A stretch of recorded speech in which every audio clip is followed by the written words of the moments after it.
Welcome to Technology Brothers, the most profitable podcast in the world. Also, the fastest growing podcast in the world. We doubled again. Surprise, We're at 4,000 followers on X. If you're not already following, head over there and follow us now. As you know, we have a little bit of a tradition on the show. Every time we double the size of the podcast, we celebrate with a bottle of Dom Perignon.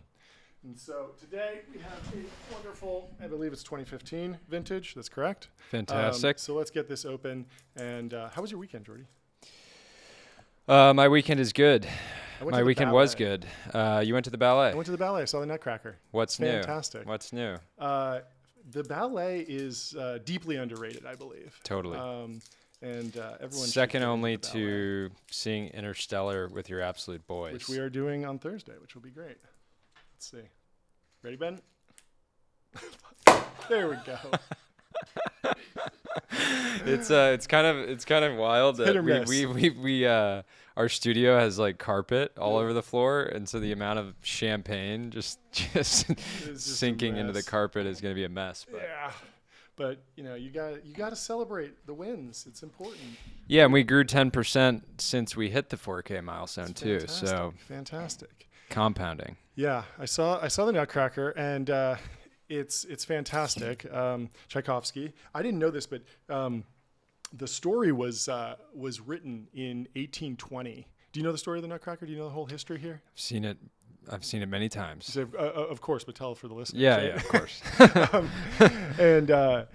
And it's very interesting because the story is about this dream, and in the dream, these like toy soldiers are fighting these rats, and I couldn't help but think it was like a metaphor for the plague in some way. Yeah. Even though like I don't think that's exactly what people think it's about, but it was weird that like the rat was like the avatar. Or capitalism versus the communists. Right? Maybe. But the whole time I was sitting there and I was thinking like, you can attach your own meaning to it. It's very odd that like the whole COVID pangolin bat story hasn't been canonized into ballet yet. Yeah. And maybe we can get into that. We can get into producing ballets at some point. We should. It's just a great product line. I mean, Russia should really turn around and start producing ballets again. Yeah, that was their great cultural export. Yeah. Their whole economy is now war-based. Just shelling Ukrainians. And if they could shift back into the arts, but very commercially, that could be great. I think they got to put out a banger ballet, retool the whole economy to produce great ballets, because then it would be hard not to support them. Or if they open source their PED model, like they have some of the best. Yeah, that's true. The best PED programs in the world, and if they were to kind of do the Brian Johnson approach, you get Vladimir just really like dial in more Putin, more shirtless pictures on horses selling PEDs. That could be $1 billion new business line for Russia. Yeah, you know what other Tchaikovsky piece goes unreasonably hard? The 1812 Overture. Have you heard this one? It's so good. It concludes with musket firing. So it's usually played outdoors. Always. Yeah, and they fire guns.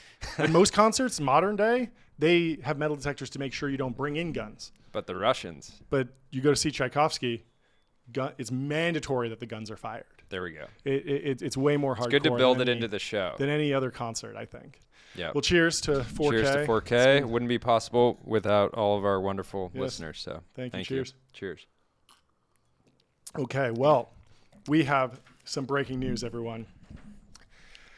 Massive investment, massive deal. We might have to move this champagne so that we can ring the size gong. Let's break it down. We got breaking news coming in hot. Venture financing in the crypto world is back in the spotlight, and it's got the kind of star power that would make a Pro Bowl roster jealous. Coastal Ventures, led by none other than Keith Raboy, has teamed up with Founders Fund to throw a $10 million Series A pass to Lava, a Bitcoin lending platform out of New York. That's right. Crypto is roaring back, and Lava is looking to rewrite the playbook on Bitcoin-backed lending.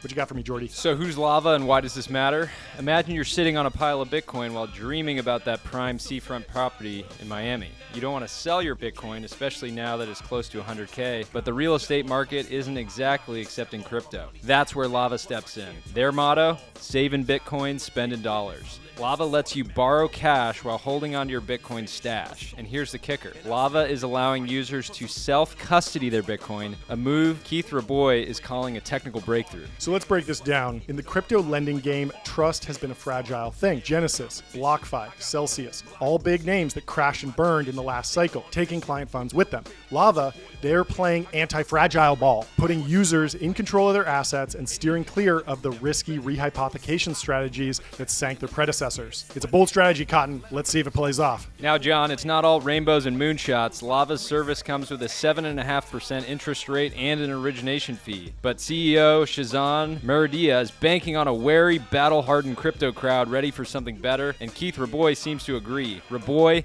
back at Coastal Ventures after a stint at Founders Fund, isn't calling this a full-blown crypto comeback, but he's clearly hyped about the potential here. So what's next for Lava? Payments, Bitcoin buying, expanding their services, all while staying token-free. No meme coins, no pump-and-dump games, just pure equity. And here's the broader play, John. With Bitcoin past 100K, a thriving blockchain scene in New York, and regulatory shifts on the horizon, Raboy thinks a talent pool for crypto is about to heat up again. And he's not cozying up at Mar-a-Lago, but he's watching, waiting, and maybe even cheering from the sidelines for the next big thing in the space. So what does this mean for crypto? It's like Marshawn Lattimore joining the Commanders, a big move that shakes up the game and gives fans a reason to watch closely. If you're holding Bitcoin or thinking about diving into the crypto space, Lava might just be the team to bet on. Stay tuned, folks. This one's just getting started.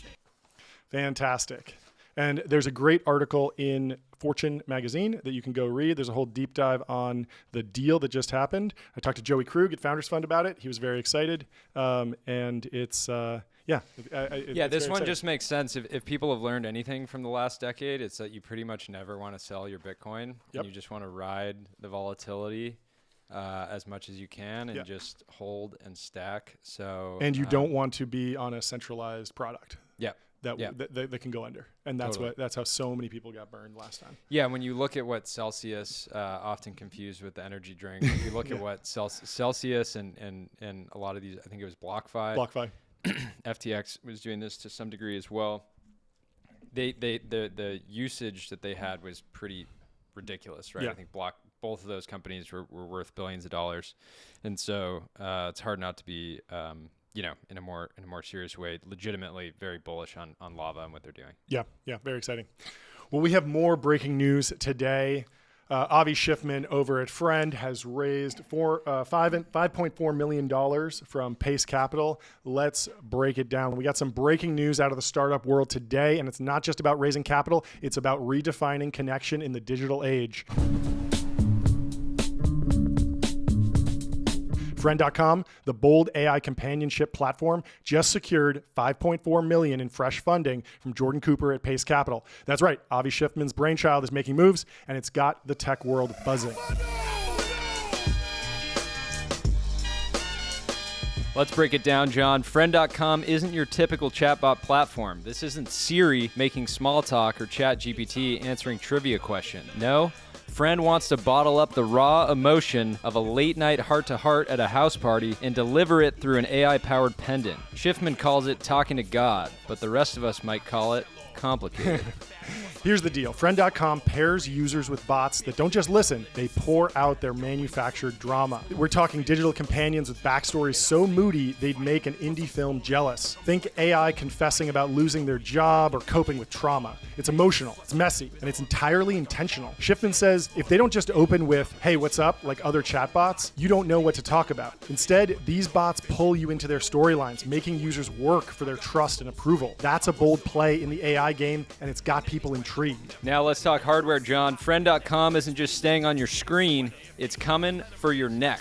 The Friend Pendant is set to launch in January, giving users a physical connection to their AI companions. A microphone, sensors, and an all-day battery pack into a sleek, customizable necklace. It's a bold step towards integrating digital friendships into real life. But with no firm business model yet, aside from selling these pendants, the road ahead is anything but certain. Yeah, and make no mistake, Jordy, this space is competitive. With heavyweights like Character AI, Replica already commanding massive user bases, Friend is the underdog. But Schiffman isn't shy about his confidence, declaring, "I will win this category, flat out." Flat out. That's some serious bravado. But hey, when you've built viral platforms and dropped out of Harvard after one semester, confidence isn't exactly in short supply. The implications of AI companionship are heavy. Schiffman calls this one of the most dangerous industries, citing the weight of trust users place on their AI companions. But for now, Friend.com is pushing forward, aiming to combat the loneliness epidemic by offering a new kind of connection, one that's digital, wearable, and deeply unconventional. So, what does this 5.4 million mean for Friend.com? It's not just funding, it's fuel for a vision that blurs the lines between human connection and machine interaction. Love it or hate it,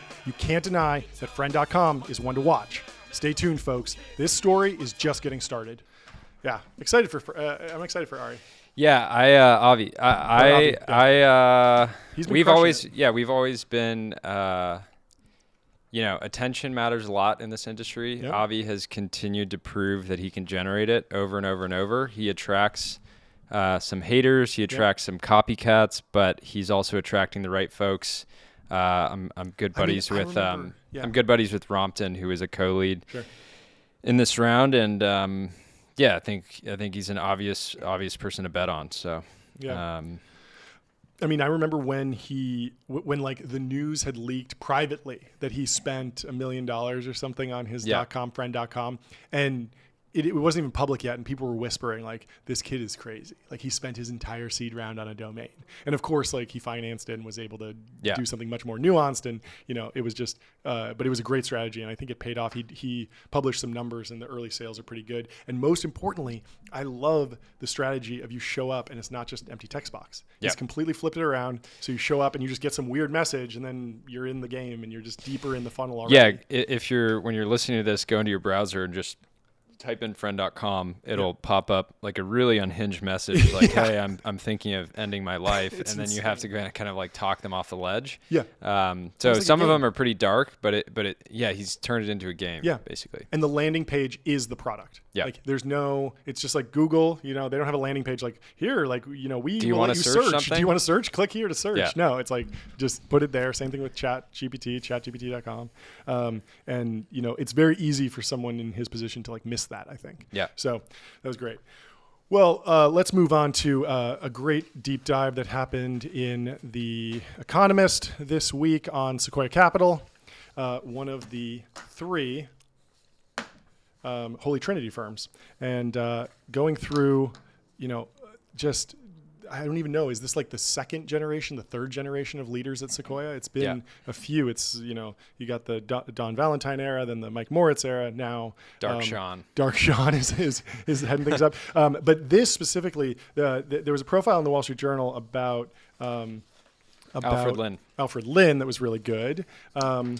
So speaking of Rompton, who co-led the seed round at my last company, and he also co-led Avi's round. Oh, cool. He when I first met Rompton, he got me on the phone with Alfred Lin the same exact day. Wow. Like, we talked for like 20 minutes. He's like, "I love this. I like you.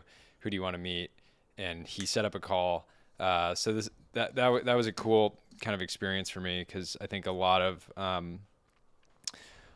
founders think these GPs are kind of hard to reach or whatever. There's all these layers, and all it takes is one relationship and one person to make that. And if it's the right intro, you can get on the phone the same day. It's fantastic. Let's go through the profile about him in the Wall Street Journal first. The Wall Street Journal has a section called Personal Board of Directors, where top business leaders talk about the people they turn to for advice and how those people have shaped their perspective and helped them succeed. And it starts with Alfred Lin became one of Silicon Valley's most sought after venture capitalists after his early bets on companies like Airbnb and DoorDash. Now he's guiding Sequoia Capital through another tech transformation, artificial intelligence. He invested in ChatGPT at $20 billion. Today, the company's worth $157 billion. He backed a pair of robotics startups, Cobot and Physical Intelligence. He grew up in New York City, son of Taiwanese immigrants, and now he's 52 years old. He graduated from Harvard, did a PhD in statistics at Stanford, and then don't forget about his lawn mowing business. Oh yeah, yeah, that's right. And he was running his business and subcontracting work to his classmates to get it done. That's such a great story. And then there's also the story of him and Tony Hsieh at Harvard, like buying big pizzas and then selling individual slices. Do you remember this? Amazing. This is great. And so he goes to work for Zappos, and then in 2010 he joined Sequoia. And when Lin showed his wife the offer letter from Sequoia, his wife handed him a positive pregnancy test. Amazing. Epic. I mean, what a great job. That'll give you like, we're good. We can have kids now. I'm gonna be working at Sequoia. Well, I mean, the offer letter from Sequoia. I thought you were saying the offer letter from Zappos. Oh no. And I was like, you get your no. Yeah. Going to Sequoia once you're about to have your first kid, that's a pretty good gig. Yeah. So he got a quick start, convincing the partnership to back 5 companies in his first year. That's really big. That's like, a lot, that's hard. especially then. And he worked on Airbnb and DoorDash, which netted the firm over $20 billion. Isn't Not that bad. crazy? When they went public in December of 2020.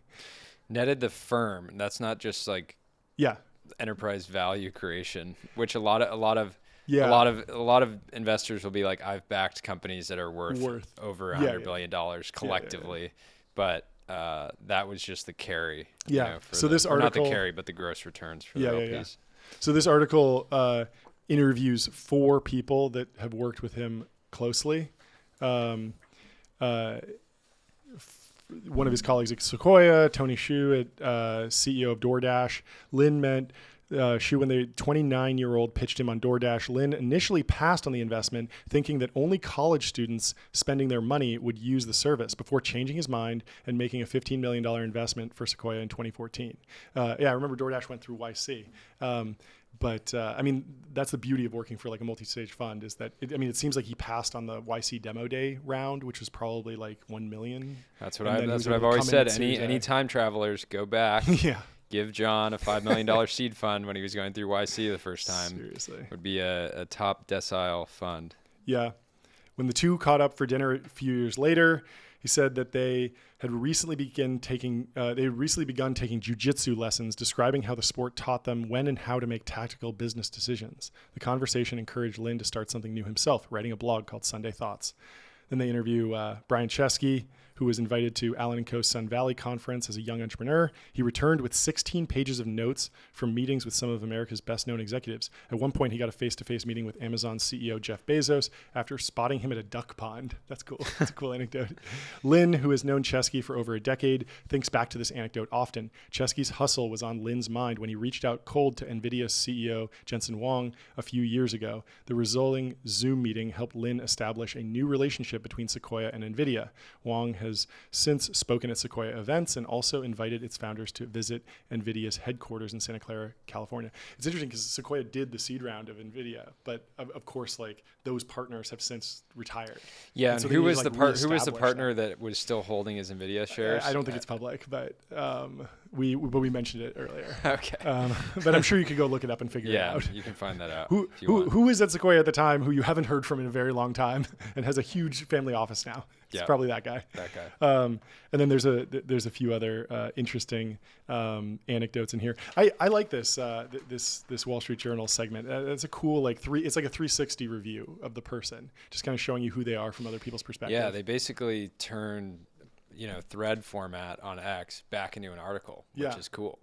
Yeah, and Sequoia's been in the news a bunch recently. There was another article that I think we can chat about in The Economist that's a little bit spicier. The Economist is asking, has Sequoia Capital outgrown its business model?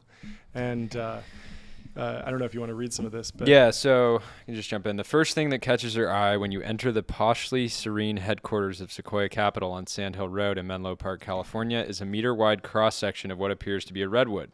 On closer inspection, it turns out to have been a tree in the past, 38 million years ago, according to a plaque on the back. Wow. Now it's solid stone, a gift from Roelof Botha, the venture firm's current boss, and his wife. It reminds employees and guests of the durability of the organization they are visiting, which has existed since 1972.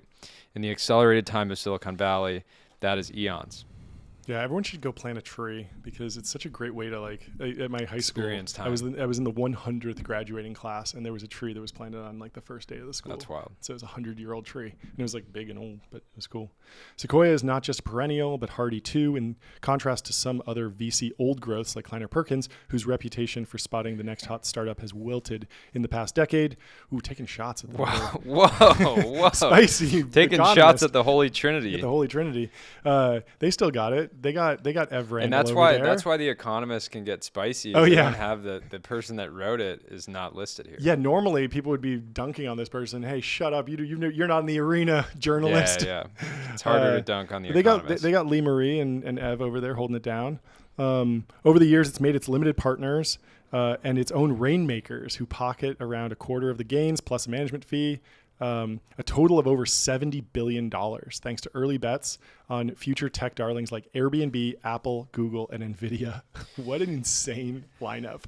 Crazy lineup. And there's some stat. $3 trillion there's some, companies. Yeah, there's some stat that's 33% of the NASDAQ That's right. are Sequoia-backed companies, Yeah, which I is think crazy. I think I have that here. Bree Kimmel says Don Valentine started with a $3 million venture fund in 1974. Sequoia has helped capitalize companies that now represent 3.3 trillion of market value, 33% of the NASDAQ, an incredible journey and an immeasurable impact on the world. Amazingly, half of that is in Apple. Interesting. And Yeah, Sequoia- but somebody, I think Shield pointed out they actually only made $6 million on Apple. that's super interesting because they just IPO'd so early. Yeah, or wasn't there some M&A at some point? No. I think a lot of these tech companies just went public really, really early and distributed the shares, but that doesn't mean that the partners necessarily sold. Yeah, which right. is like, okay, so yes, some of the LPs might have sold if they got Yeah. the shares, but they might have held on to them. It just kind of depends. So you can't really knock them for that. If there's some old partner chilling with some Apple shares right now, totally possible. Pretty good. But yeah, let's keep going through this. Alfred Lin, who co-led Sequoia's investments in OpenAI, topped this year's Midas list rankings of the world's 100 most successful venture deal makers, compiled by Forbes. Mr. Bota came in 11th. Another 3 Sequoia employees made the list. Bota puts things in Darwinian terms, paraphrasing the father of evolutionary science. It is not the strongest of the species that survives, nor the most intelligent that survives. It is the one that is most responsive to change. For Sequoia, responding to change has included hatching a growth fund to bankroll larger startups that would have gone public, expanding into China and India, and creating a hedge fund and a wealth management arm. So they've really expanded. Scaled although the obviously platform. they've they've pared things back recently. Seems like a sound idea in principle. Why endure cross-border headaches or compete with spendthrift foreigners like SoftBank of Japan as they bid up valuations of today's sexy AI startups when fettering out tomorrow's stars at home offers potentially higher returns? For one thing, the VC landscape has become more crowded. PitchBook, a data provider, counted 3,417 conventional VC firms active in America last year, up from fewer than 1,000 in the mid-2000s when Mr. Bota got into the business. Last year, they managed $1.2 trillion worth of assets compared to $150 billion 20 years ago. The value of new deals in the first 9 months of this year exceeded $130 billion. That pales beside the $352 billion in all of 2021, a white hot year for startups, but is nearly twice the figure for 2014. And so massive growth in VC in general. This is just such an interesting article there. As with the other old growths of Sand Hill Road, Sequoia is also contending with smaller seed investors, often ex-entrepreneurs, getting between old school VCs and the next generation of founders.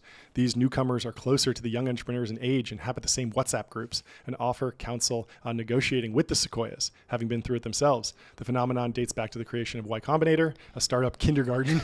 What a blast. Yeah. The Economist really does not pull punches. Yeah. Brutal. I don't think it's. I mean, but at the same time, it's not like accurate. It's not like you go and like even for children, kindergarten is a kindergarten, right? Yeah. It's basically daycare for kids Yeah. with a little bit of learning. Yeah.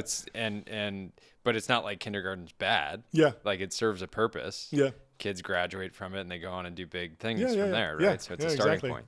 Yeah. So And I it don't makes know. sense I don't it know is that the it's earliest phase of funding. Yeah. Basically. And it serves a very real function of taking people that oftentimes have really no experience building companies, raising money, all these different things, and giving them some structure, and the returns definitely show it. And then they highlight this really funny deal that just happened recently, or move that just happened recently. They say on November 26th, The Information reported that a young former startup manager turned partner at Andreessen Horowitz, Sequoia's rival, was leaving to start her own $50 million seed fund. Which this is like the most random inclusion ever in the context of. I mean, good for Michelle. If you're not familiar, that's clearly Michelle Voles, who left Andreessen to start, I think it's called like Pax Ventures, Pax Americana Ventures. And I mean, I don't even know if she's closed the fund yet. She just left and kind of announced it and leaked to The Information, and they published it. She hasn't even announced it. She hasn't really posted about it. But here, The Economist is like, man, Sequoia's got some stiff competition. It's like a new seed fund that hasn't actually closed yet. I think Michelle would be like, like I could probably like let Sequoia win and still do very, very well. Yeah. But this is great. So they close with, Sequoia has no plans to cede what Mr. Bota calls its unfair advantage, a respected brand name, a strong network, and sophisticated data analysis. It's beefing up ARC, its startup school, and maintains a scout scheme, lending asset-rich, cash-poor founders money to invest and sharing upside. In 2023, it backed 5 startups as they were still incorporating. It's still also marketing itself more intensely. Partners speak at conferences and appear on podcasts. No mention of Sean here. Doing some of them post as well. Doing the craziest work of all the Sequoia marketing machine. This costs money. More importantly, it takes up time that could be actively spent seeking out fresh prospects. It has led Sequoia 2 to expand collective decision-making, on which it prides itself, is necessarily less nimble with 25 investment staff than it was with a dozen 2 decades ago. Yeah, so they still have a consensus partnership. Oh, really? Which means that every single, you could have, let's say Alfred Lin wants to do a deal. He still has to get every other GP on board to do the deal. Everybody has to be bought in. And so that's different than other. Is Benchmark Holy like Trinity. that? Benchmark might be like that. I don't think Andreessen Andreessen is like that. I don't think Founders Fund definitely not like that. And so it ends up being an interesting thing where founders can get all the way through the process with Sequoia, pitch the full partnership, which usually is just sort of like a sort of ceremonial thing, but then maybe still not get a deal and have to get some of these, a GP or 2 like fully bought in. Maybe they don't even get there at all. And so let's close with this post, which I really liked, a clip from Mike Moritz, I believe on, I forget what interview this was. It was great.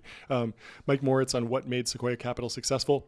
We've always been afraid of going out of business. We worked hard on trying to figure out how we make Sequoia endure. We've assumed that tomorrow isn't like yesterday. We can't afford to rest on our laurels. It's great. This was from a long time ago too. Yeah, it's he also talks about, Don says, the art of storytelling is incredibly important. Learning to tell a story is critically important because that's how money works. The money flows as a function of the story. And he says a venture capitalist gets to see all kinds of storytellers, which I think makes a ton of sense. The people raising the most money, both funds and startups, are the ones that are best at storytelling. They oftentimes back that up with great products, but it matters quite a lot. I think it would be silly not to mention kind of the 2 disjointed media strategy that Sequoia has right now, which on one hand, the Sequoia partner that I see the most of is Sean McGuire, and many people that listen to the show probably as well. Yeah. He's by far, he kind of has his own brand and approach to getting attention and getting in front of founders, and it's certainly it's been controversial. He's gotten himself into hot water. But it's also paid off. But it's paid off in many ways. He led the deal into X from Sequoia. Has a very close relationship with Elon. It's even last week it was he had posted something about Hunter Biden being his tenant at his family's property in Venice, and how crazy. Hunter Biden allegedly was trying to pay rent using artwork that he made with feces, his own feces. So incredible story. Wouldn't put it past Hunter. Sounds a little crazy. But then Sean immediately, I think, went and I guess like Sequoia had some type of issue with their Google Workspace, and they were like, it got taken down for a second, and he immediately was like, "Is it the deep state or something like that?" I think he sort of retraced on that, but it's sort of this like really interesting contrast where more than half the partnership is sort of like quiet in the background, sitting on Sand Hill Road, basically, like taking this very like thoughtful, sophisticated approach. Meanwhile, Sean is just like posting through everything, figuring out how to make himself a part of the stories that of like a global conversation. Like not even within Silicon Valley. Like there are people, and so there are random political junkies in the middle of nowhere who don't even know what a startup or Series A is that know Sean because of what he did. And I could see Alfred Lin going on like Lex, right? And like having this like 3-hour conversation about the future of, well, do you know there are other and AI, and then meanwhile Sean is getting 100 times more impressions around the clock just posting. So different approaches, and we'll see how they. John is opening up a gift that we got from one of our listeners and friends of the show. The Lone Ranger is his name. That's hard. Which one is that? This is a let's see. This is a level 2 strength grip trainer that you try and pinch with your hands. So basically we got a bunch of these. We got a bunch of these in. We got to work it out. We got to work up to it. The Lone Ranger basically, thank you for sending these, but his advice was basically use these. I'm not sure. It's hard. Yeah, this is a 2. So he basically said anything over a 1. Yeah. If a founder can do over 1, they're investable. Okay. If they can't do that, not investable. If you can get to 2.5, which we have here, we'll have to test it at a later date. Okay. 2.5, just back the truck up, get as much allocation as you can. Okay. It's just all about grip strength these days. It's all about grip strength these days. No, he said it's an alternative. We're in this middle of this testosterone epidemic where many founders are trying to build their companies in the 300 to 400 range. And that's just a big problem. And so if you can't get a blood test from a founder to prove their testosterone levels prior to investing, doing a grip strength test on the spot is a good way to kind of evaluate, are they an investment candidate? Do they have what it takes? Are they captains of Crush? Captains, that's a brand. That's a brand. So go. We highly recommend go pick up Captains of Crush on Amazon. Yeah, and these look very vintage. Yeah, these are great. From a company called Iron Mind. Yeah. The last thing on Sequoia, do you know the other half of their media strategy? Most ADHD episode. It's a Dom episode. It's a Dom episode. It's a Dom episode. Cheers. The other half of the nice ring to it. The other half of the Sequoia marketing strategy is this podcast hosted by Roloff Bota called Crucible Moments, and they actually get incredible guests. They've had Chesky and all these like huge CEOs on, and they've done some promotion for it, but it just hasn't broken through like Sean because Sean is just like in the zeitgeist. Like I honestly hadn't even heard of the show. Yeah. It's tough because there are a lot of those types of shows, and even though they have kind of the best, it's like limited run. They don't do that many of them, and they have no real growth. Because Bota's not out there posting. Roloff's got to be posting. You got to be getting in the mix. 4 or 5 bangers a day. Ideally. Yeah, that's what I want to see. So, hopefully they take after Sean and we see more. No, but that's the pure quote unquote quality and depth of content has nothing to do with how big of an audience it gets. It doesn't even necessarily deserve a big audience because to deserve a big audience, you actually need. You got to have multiple things going. You got to have the right format. But yeah, I'm sure they'll keep iterating on it and figure out a way to get it in front of more people. Yep. So let's go to the DMs, our Q&A segment. Add us on X or send us a DM if you have a question. Mickey with the Blicky says, VC Mickey is back. I have an idea that could transform your podcast into a billion, maybe even $1 trillion company. You'll have to sign NDAs prior to discussing. DMs open. What do you think, Jordy? Mickey, I think he's baiting us for this one, honestly. I think so. I think he knows that you're not supposed to ask for an NDA before you pitch somebody something, at least in the venture world. Because at this point, it's like, you ask for an NDA, and then what if we already had that idea? And then it becomes this sort of like legal scuffle because he's like, well, that was my idea, and blah, blah, blah. So Mickey, I know, I don't know Mickey personally, but we've had some interactions via the show, and I know he's baiting us with that one. Mickey knows better than to ask for an NDA on the first meeting. So. Just tell it to us. Just we can be trusted. We're friends. we won't lever up the idea. And turn it immediately. Mickey, never heard of him. Screw that guy. Thank you, Mickey, for providing great questions. We love it. Red Bull Futurist says, can we get some insight into the pen that you use to sign deals? Are you fountain enjoyers, Bic Crystal extra bold appreciators? What do you think, Jordy? Man, my handwriting is, I do a lot of digital signatures, honestly. Sure. And we're trying to bring the paper back. We're trying to bring the pen back. Yep. I'm really trying to work on, my handwriting. I'm not dialed in on pens, but one of the reasons why I haven't really explored what's out there or purchased anything is that we're making our own pen. Yes, that's right. And it will be pretty much right away. I think it'll be one of the number one sort of deal making pens in venture. We'll be getting them out to our listeners, founders in our portfolio, making sure that everybody's got the right ink for the deal. But we got to bring back in-person document signing. Germany forces their founders to do this, but it's a great photo opportunity. Imagine one of our listeners is raising, signs a term sheet with Sean McGuire. I want to see a picture. I want to see a live video of both of them signing on the dotted line. There is a great photo of Dylan Field at Figma signing a term sheet with Sequoia out there. Oh, it's what with Will, I believe. Isn't that his name? No, and Andrew Reed. Yeah, that's right. Yeah, Andrew Reed. I remember. Yeah, always get a deal photo for sure. For sure. No, it's actually sad. A lot of deal photos don't happen now because of Zoom. Yeah. And so by the time you're actually having dinner, there in person, it's already closed, or at least the term sheet's been signed. Yeah, but you're gonna want that for the book or for even just the TechCrunch article. Just give them something better than just. Or if your we headshot. break your fundraising announcement, we will include it in our but there's an news easy way section. around decision fatigue around what pen to use, and that's just hire a full-time calligrapher, which is what I do.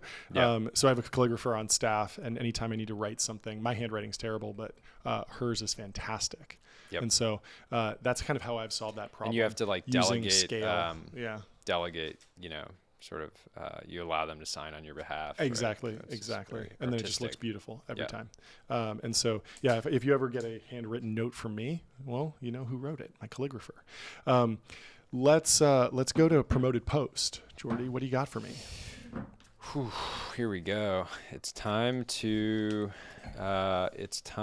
promote. Let's see here. All right, we have a promoted post from Matt Paulson. Matt says, "Ramp is the best. Every business should use it to keep expense creep at bay. Simple, bold, and true." And he's quote tweeting Ramp saying, "Using different software for cards, bill pay, travel, expense management, and procurement." And it has one of the original sort of SpaceX rocket engines, which is just way overly complex, Raptor 1. And then it says using Ramp, and you have Raptor 3, refined, streamlined, simplified, and just even more beautiful. So that's great metaphor. Great metaphor for using Ramp. So if you're using 20 different tools to run your financial operations at your startup, cut it out, switch to Ramp, consolidate, focus, and you won't end up like the Kamala campaign, which was using Amex, probably Bill.com. Didn't consolidate, and they blew through $1 billion in a few months. And they spent $100K on a podcast set. Yeah. For one shoot. Whereas we spent like 3 to 5 times that, but this will be used again and again and again. We're amortizing it. Yeah. We're amortizing it's it more over like the next CapEx as few opposed to OpEx decades. in this case. Yeah. But yeah, thanks to Ramp. And if you Thank sign you. up for Ramp, tell them the Technology Brothers sent you. Let's go to Zach. He says, would listen to a pod called Liquor Ladies Leverage on how almost great entrepreneurs fucked up their lives. What do you think? I disagree. We were big fans of Leverage. Big fan and of liquor. Big fans of ladies. Hey, cheers to Zach. Cheers to that. No, I think a lot of great entrepreneurs do have vices, right? Like For they sure. do have their sort of kryptonite or their Achilles heel, whatever it is. Sometimes it's some of those things. I feel like Senra like covers a lot of that stuff. Like he gets into, I don't know, like he talks about the McDonald's founder or whatever, and how like the guy was basically like all of his relationships would fall apart all the time, and he, you know, really like kind of failed on the home front in many ways. But I feel like he doesn't cover almost great entrepreneurs. Oh, he okay, covers okay. great I missed that entrepreneurs part. who made it through. So the question here is how almost great entrepreneurs fucked up their lives. And there's plenty of great entrepreneurs that made it through with the 3 martini lunches. Yep. We already covered Dylan.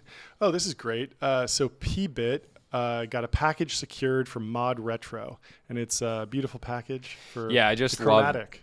Yeah, so Mod Retro basically figured out that I guess like all of the trademarks and patents on the Game Boy expired. Yeah. And you could create a new version of the Game Boy From scratch. put it back into production. It's still that same analog feeling. Yep. And I haven't been able to play an actual game, but the cool thing is that we'll use the same cartridges, I believe, that you had for an actual Game Boy. Were those easy to buy? I mean, I still have a bunch. at Okay, home. you do. Cool. Yeah.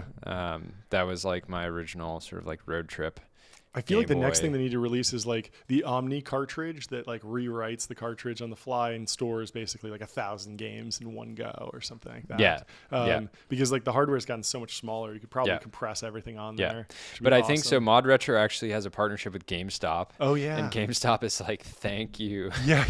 God, for listening to our prayers. Finally, a new hardware device that has physical cartridge games that we can sell that you can't just buy online. Like maybe you can buy them on Amazon, but you can't just download them. So it's possible that I could see a world in which Mod Retro eventually LBOs GameStop and just becomes this massive collective, meme stock. And you have to imagine if there's like a 25-year lag on the IP that it's like we're going to get a Mod Retro N64.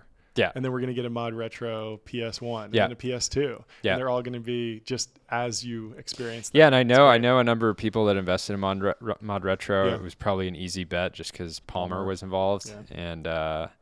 And but yeah, their sales have been fantastic. It's sort of one of those things like you can pick out a lot of reasons why maybe it's not a good bet. It's like how many people are actually going to like buy it and play the games and all these different things. But yeah, if there's a case for like basically creating all these different analog versions of historically significant gaming platforms, it's probably like $100 million revenue business there to be built. So makes sense.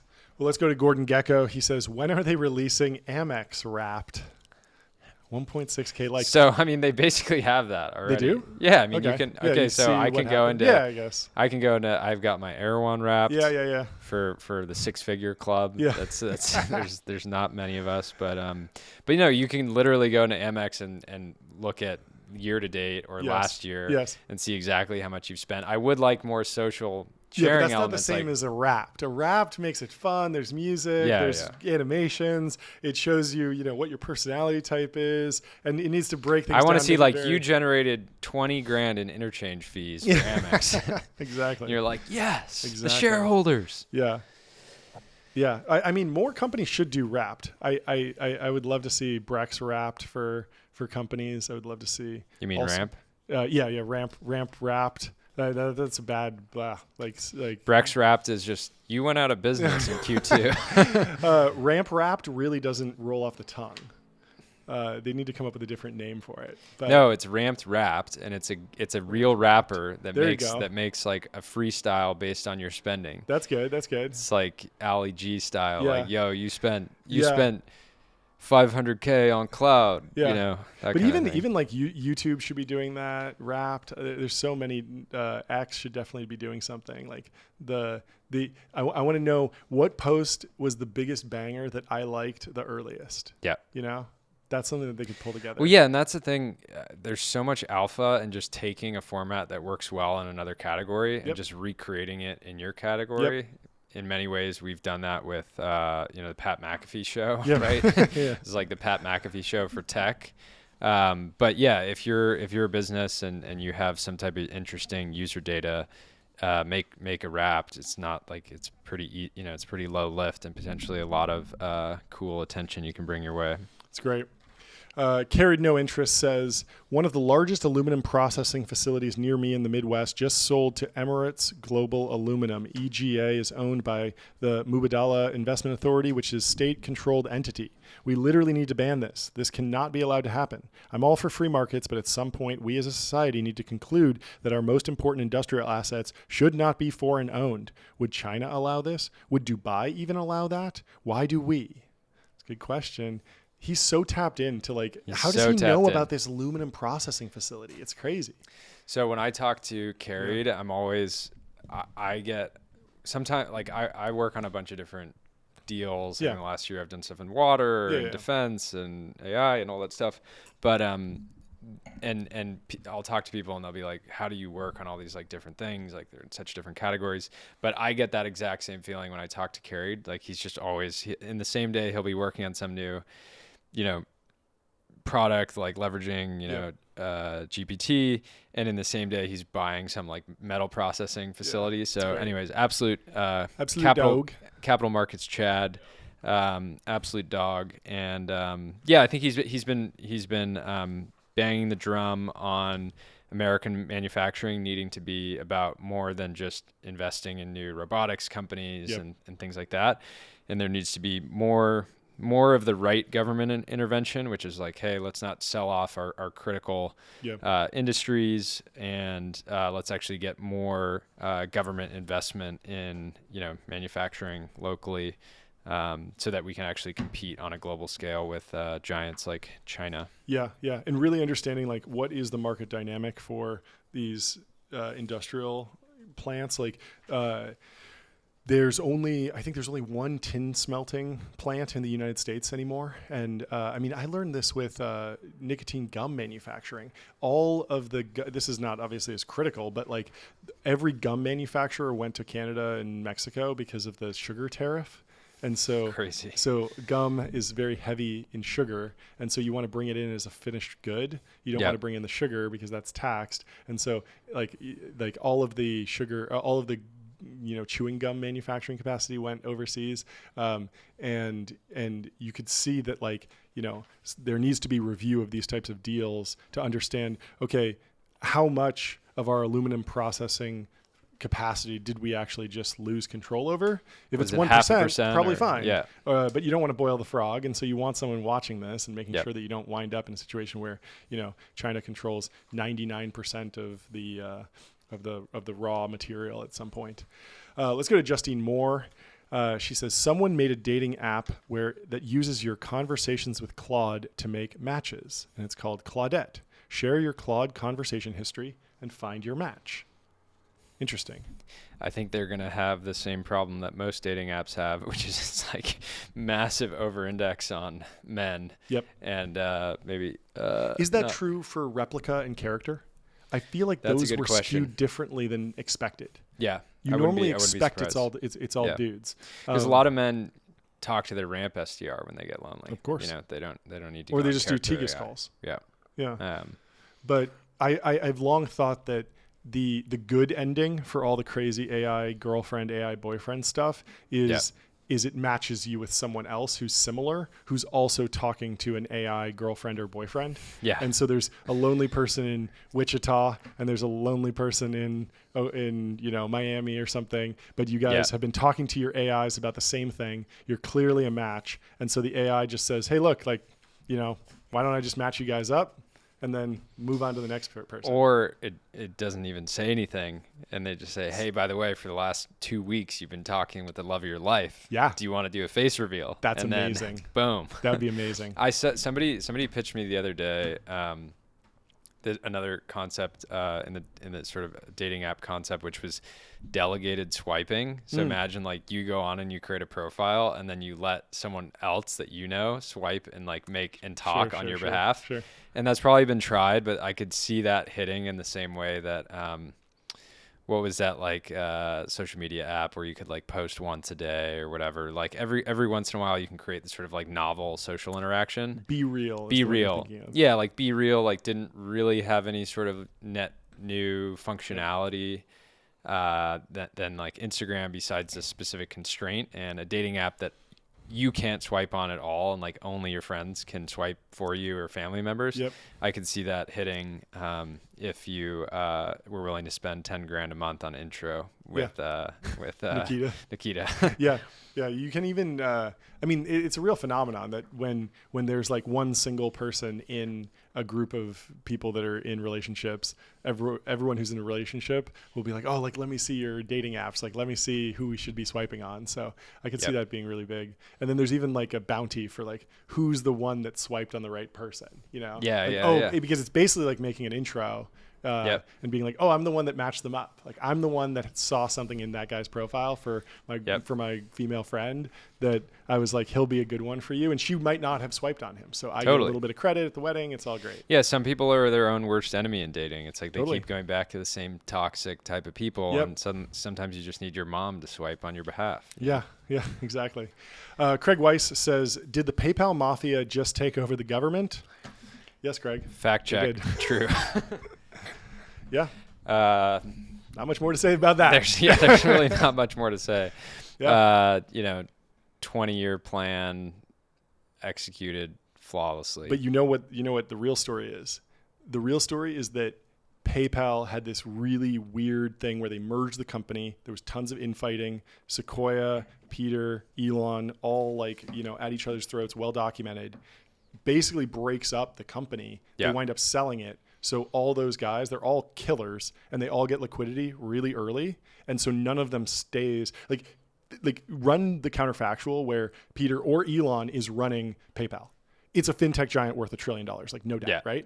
And so instead, and they'd probably be just as wealthy, but they'd be like the CEO, narrow, concerned about regulation of just that one thing. Instead, it's like all these guys scatter to the wind with millions of dollars, and then they can start funds, start new companies, do all sorts of things, and they just naturally become 20 diversified. plus industries. Exactly. And then once you're diversified, adding the government on for Elon is totally natural. It's the highest leverage. Exactly. Yeah. And so I think that's the real phenomenon. Elon, you get to a lot of, newer CEOs or fund managers are like, well, I just need to hire this PR firm and pay them 10 grand a month. So they like get me in this article or get me on this list. Yeah. And you get to a scale like Thiel scale or Elon scale.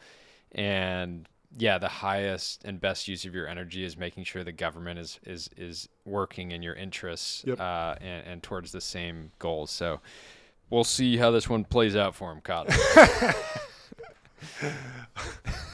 It's going to be a great season. It's going to be a great season. Max Novenstern says, building tech for drones now is like starting a deep learning lab 10 years ago. Interesting. I like that because I wasn't sure where this is going because there's a ton of defense drone companies right now. It's kind of overplayed. Oh, you're building group 1 to 3 ISR drones with mixed use. So is my mom, bro. Yeah, exactly. But you see those drone displays. It's like we still don't have an American DJI. So 3 years ago, people would see the Chinese like drone, like fireworks style drone displays, and they'd be like, "Oh, look how cool this is!" Just like let Reddit like reaction, just redditing out for like Chinese military technology, like great Chinese drone show, and then now people are like, "Fuck."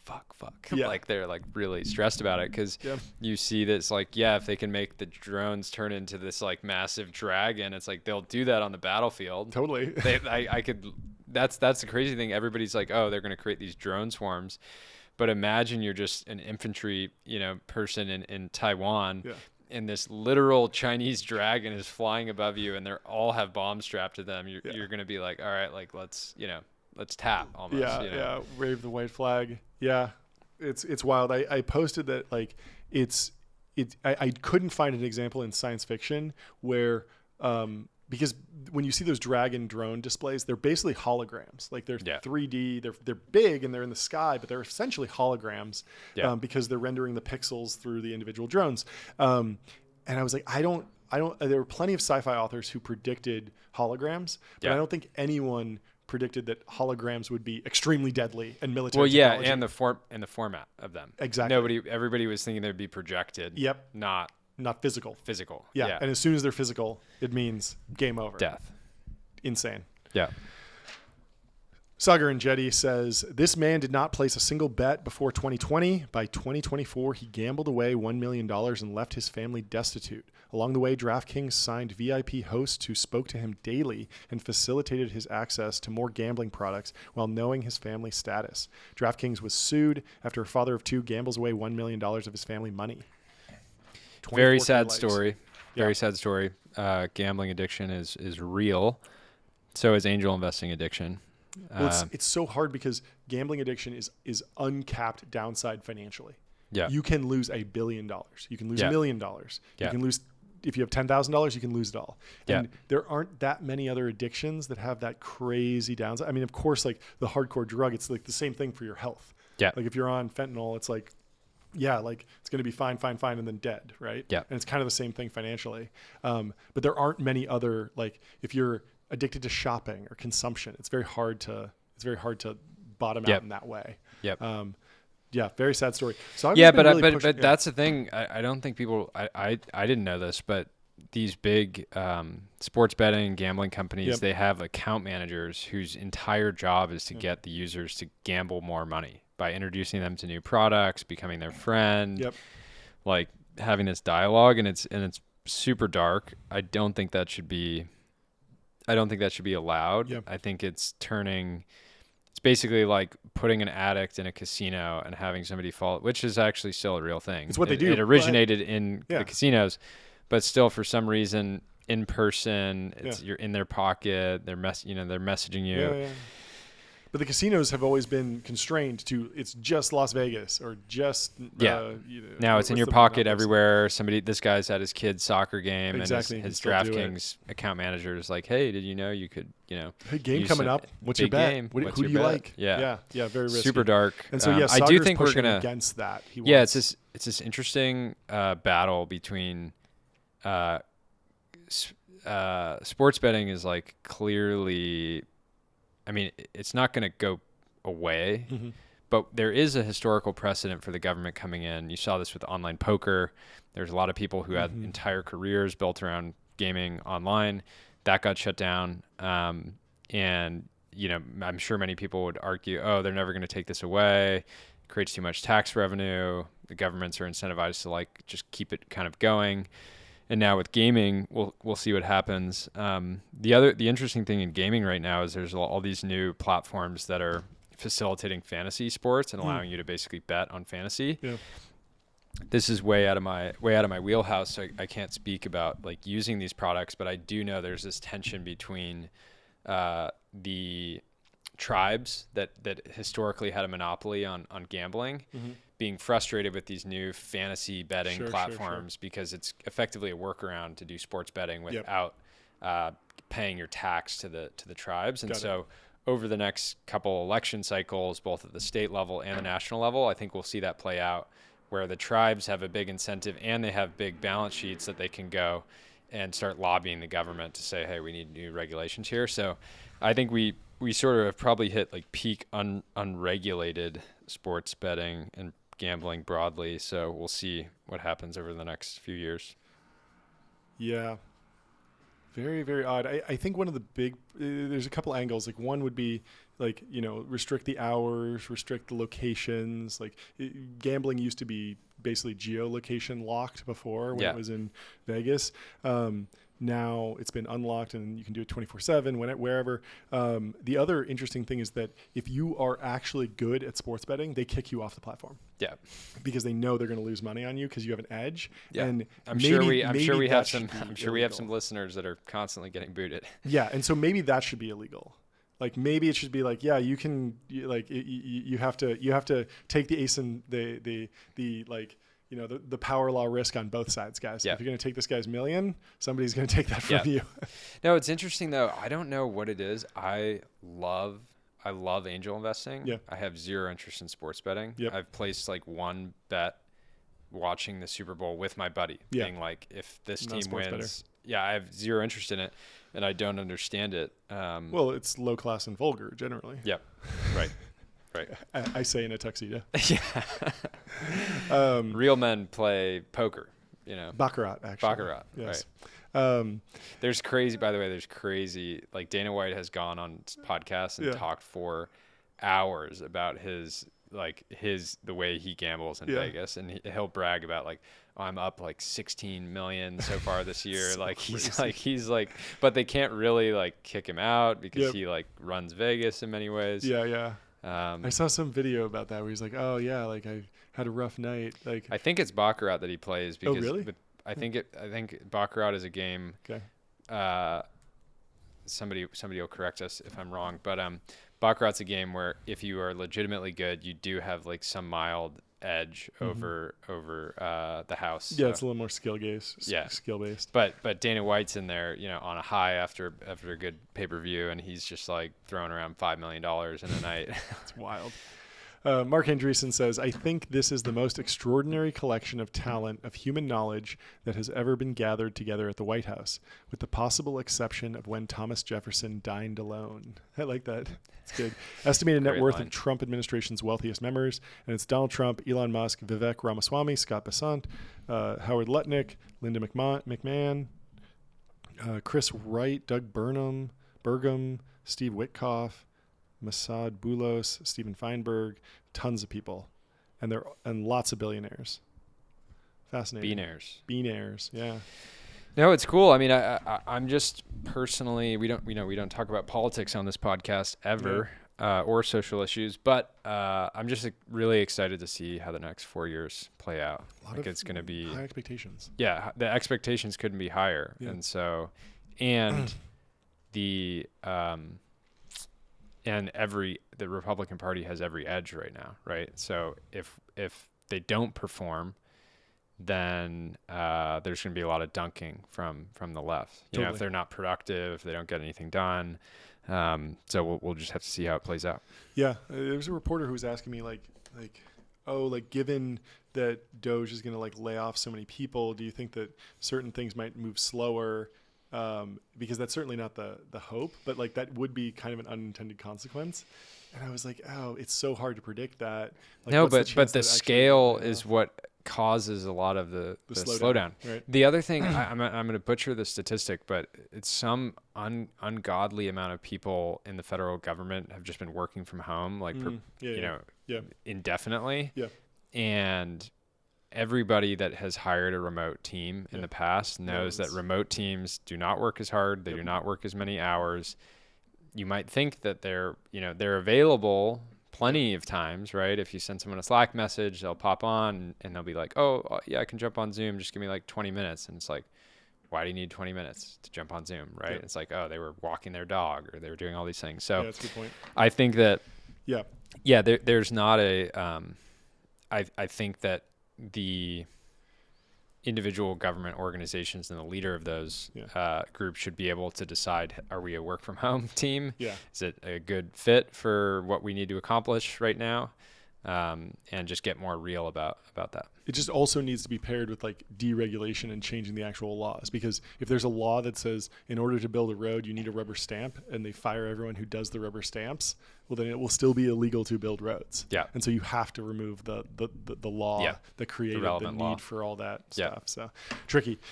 JD says, buy a 50-year-old business from an old man without a website, they say. After signing an LOI in August, spending tens of thousands of dollars in diligence, legal fees, calling capital from friends and family, and learning more about the generator space than I knew existed, I just had a deal die on the 1-yard line. Brutal, but it's probably okay. A few thoughts. Okay, so I pulled this because I had this happen to me last year. I was working on buying a company in the UK like my father-in-law knew the owner, so there was like some type of connection. Sure. Worked on it for like straight for like 4 to 5 months. Like, went there, spent a lot of time with the owner. It was a 30-year-old business and had all the capital committed, had all the documents done, and literally in the final week, like found one single document that should have been like a non-issue. That basically, I won't go into it too much, but if we had known about that document much earlier in the process, it wouldn't have been an issue. But finding out about it that late and the owner basically hid it, it blew up the deal. Like I just decided to walk away, like literally 48 hours before we were flying to the UK to close. And the issue there was I had spent over $100,000 on legal bills that would have been prorated among me and the other investors in the deal. But because we didn't close, I was stuck with the bill. So I had to spend $100,000 for a deal that just didn't happen. And it was super painful. But in hindsight now, I'm fine with it. Maybe we wouldn't be podcasting right now if it had gone through. Stick to angel investing. Yeah, stick to angel investing. Stick to the safes. Yeah, stick to safes. They're much easier. No, but I brought this up because this is something that AI is actually going to solve. Because imagine when you can take a data room and even ingest, like in my case, there was 30 years worth of physical records for the business, and we only really had to pay attention to the last like 10 years. But it's still like a lot of data to ingest, and so now you're going to have this AI tools that allow you to diligence deals much, much, much faster and for much less money because you don't need all these like associates poring over documents and all that stuff. And so I think this is going to actually, AI will speed up the velocity of deals in private equity because you're going to be able to, basically you now have intelligence as a service. So a law firm, with the same number of people might be able to diligence like 20 times as many deals. And so it's actually very positive because if you're an individual operator, a PE fund, you can go and say, hey, we're actually going to get into diligence with like more companies because right now or up until this point, you've had to been like, you got to get really serious about the deal before you decide, hey, we're going to spend, $100,000 on like going through this entire process. Makes sense. Let's go to Bojan. He says, get in, loser. We are building a full for-profit AGI. And it's Sam Altman in his Koenigsegg. Amazing. Fantastic photo. Yeah, and this is one of the bull cases for SF, right? Yes. Sam will not rest until you can street park a Koenigsegg. Yeah. So that is why SF is very undervalued right now. I agree. People were saying this it's funny how it's kind of flipped. Like people were saying for years, like, oh, OpenAI, like ChatGPT, like this company is so messed up. Like they should just be a normal C Corp. And now they're like flipping to that, and everyone's like, no, don't do that. Like it's bad or something. It's the crazy thing is there's this massive legal battle going on. And Elon just continues to like shit post through it. He just like everything that Sam posts or somebody posts about Sam, he just responds with like crying emojis. Like it's laughing. Crazy you can just do that. Like it's going to be in court, right? Like these are going to be in the court documents about like these people. So Elon, what did you mean when you put the crying laughing emoji on this post? Or what did you mean when you said scam? It's such a mess. Total mess. But Elon's lawyers are just like refreshing his feed being like another 20,000 of billable hours. Another 20,000 billables, another 20 grand of billables. It's never felt more like being a child of divorce in tech, just watching mom and dad fight in the two most important tech people right now, just beefing super hard. On the timeline. On the timeline. I just want Sam beefing and on Elon the playground to get back together, merge XAI and OpenAI. Well, the crazy thing is the dynamic is you have XAI now is like actively trying to mog OpenAI. I'm sure it's elsewhere in the stack, but OpenAI was doing their little like advent calendar type thing. And they were like, we'll be back on Monday. And one of the guys, I think maybe his name's Greg, was like, I love when they holiday chillin' and while we grinding. And he's like, got thumbs up at the whole team. That guy fucking rocks. I love that guy. He's the man. I love that guy. I love it. He's like their rune, basically. Yeah, Just yeah. like Everybody needs a rune. Everyone needs a rune and just a shit poster. Bojan is basically NVIDIA's rune. He was for a while. I don't think he's there anymore. I think he's just kind of independent now. But yeah, post-economic. Do we have a promoted post? Of course we do, John. We have a promoted post from our friends over at Gulfstream Aerospace. They say, unlock new adventures. When you board a Gulfstream, the world becomes a smaller place. And I just got to say, they have this incredible picture of a beautiful, looks like a 650, landed in Antarctica. Wow. And if you didn't know you could land your Gulfstream there, now you do. So go commission a plane. Talk if you need an intro to a Gulfstream rep, just DM us and we'll be happy to set that up. But if you already have one, tell them you heard about Gulfstream on Technology Brothers podcast. That is just such a great like marketing copy segment. The world becomes a smaller place. Yeah, and that's what travel and being able to just hop on a plane in a moment and be somewhere else. No, I went to SF yesterday for 6 hours. Yeah. And I was like, wow, it would have been nice to bring my family and whatever. And it's just the hassle of all that. So yeah, that's what Gulfstream is all about. Shrinking the world. And everybody can learn a little bit about their marketing. And they clearly know how to use X. A lot of the promoted posts we feature. They add links to their posts. Gulfstream does not. So savvy in more ways than one. Totally. There's this saying in AI when some new model drops, this is the worst it'll ever be. Yeah. I want Gulfstream to start posting, this is the slowest the planes will ever be. Exactly. This is the slowest the planes will ever be. We're going supersonic. In we're going hypersonic. The world of hypercars and supercars, we're always talking about horsepower and this can go faster. Yep. Let's make the world a smaller place by making the planes just twice as fast. Doesn't need to be an order of magnitude faster, but if you could just if I could get to Dubai twice as fast, I'd pay a lot for that. There are companies working on that. Boom and Hermeus are both working on supersonic planes right now. Still a couple of years out, unfortunately, but hopefully soon. Let's go to Sarah. She says, okay, so Anduril partnered with OpenAI and Palantir partnered with Scale AI, who built Defense Llama, your favorite, on top of Meta's open source LLM. But Anduril and Palantir also have a partnership, and I'm pretty sure Peter Thiel has invested in all of them. And it's a photo of the red string conspiracy theorist from It's Always Sunny in Philadelphia. Yeah. Partnerships. We talked about partnerships on a previous show. They're the hot ticket of the day. Everyone has a partnership. I just want to. I would love to be a fly on the wall of the room in the Pentagon, and they're like, "So you're telling me we're using a llama for our AI? A llama made this?" Yeah. Every other like defense tech word is always a tomahawk missile, it's always Palantir. Really, it's always really aggressive. Ring of Defense death. Llama maybe breaking that a little bit. Yeah, they need the llama emoji. In all the docs. The tomcat, all these different, the warthog, all these different defense tech terms. But Scale AI really went crazy with that one. But I guess they needed to throw llama in there since it's like Meta's product and it came from LLM. But Meta being a social media company calling their product Llama makes more sense. I'm not sure how that's going to do in the DoD. So what do you think if you are a Series A, Series B stage defense tech company and you don't have a major AI partnership lined up? It feels like there's a little bit of alpha in just doing a partnership with OpenAI, getting a press release out of it, getting a Wall Street Journal article out of it, maybe get on TV, somebody's just general awareness. Is it played out or is it still worth doing? I don't think it's played out.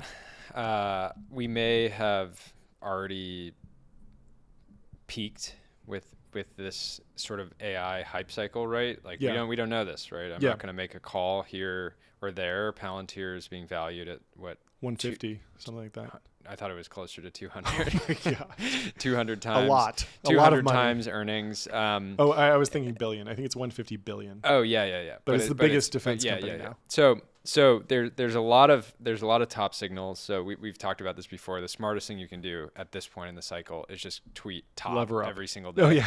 So that you can quote tweet it and then be the next Michael Burry. Yeah. But I don't. AI is still in many ways underhyped, right? We've talked about this. Like even if there's this, even if we're in a bubble, the underlying technology can be underhyped. Like at Thanksgiving, people weren't talking about it that much. I talked about it with like a handful of people there. But I was talking to a guy who over the Thanksgiving holiday who like works in film and TV, and he wasn't talking about it, and I was like, you're fucked.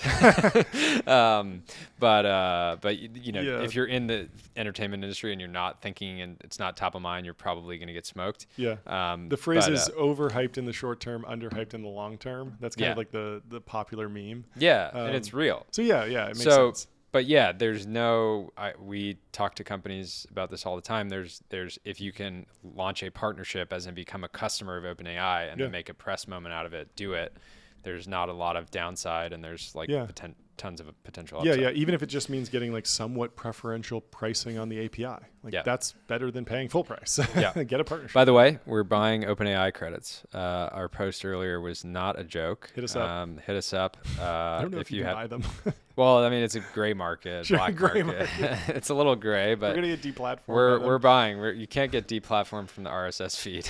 So it's great. Let's go to Nicole Wiskoff. She says, sad to report that there's a strong correlation between how insufferable your SDRs are and your company's success. Shout out to Ramp, Sidecar, and PitchBook. The best salespeople I know are the most annoying. True.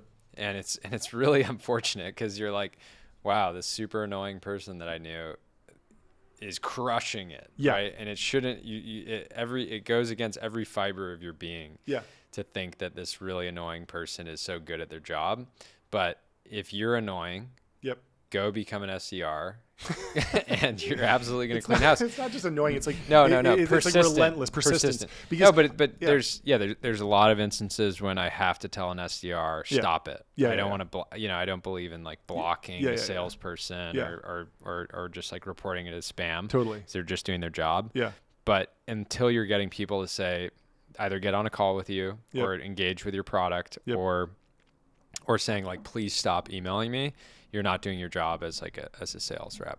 I mean, I remember like I was close with the Ramp founders and wanted to onboard, and it still took a persistent sales rep to actually be at the top of my email regularly for me to do the internal tasks just to make it happen. Like it wasn't just me saying like, I'm in. There was a whole bunch of things that needed to happen mechanically, and that's what the SDR actually makes happen. Is like go internally, actually consolidate, actually set up all the admin accounts and stuff. Like it takes some time to onboard a company onto a complex piece of software. So it is interesting though. Right now, I'm sure Nicole is getting inundated with pitches.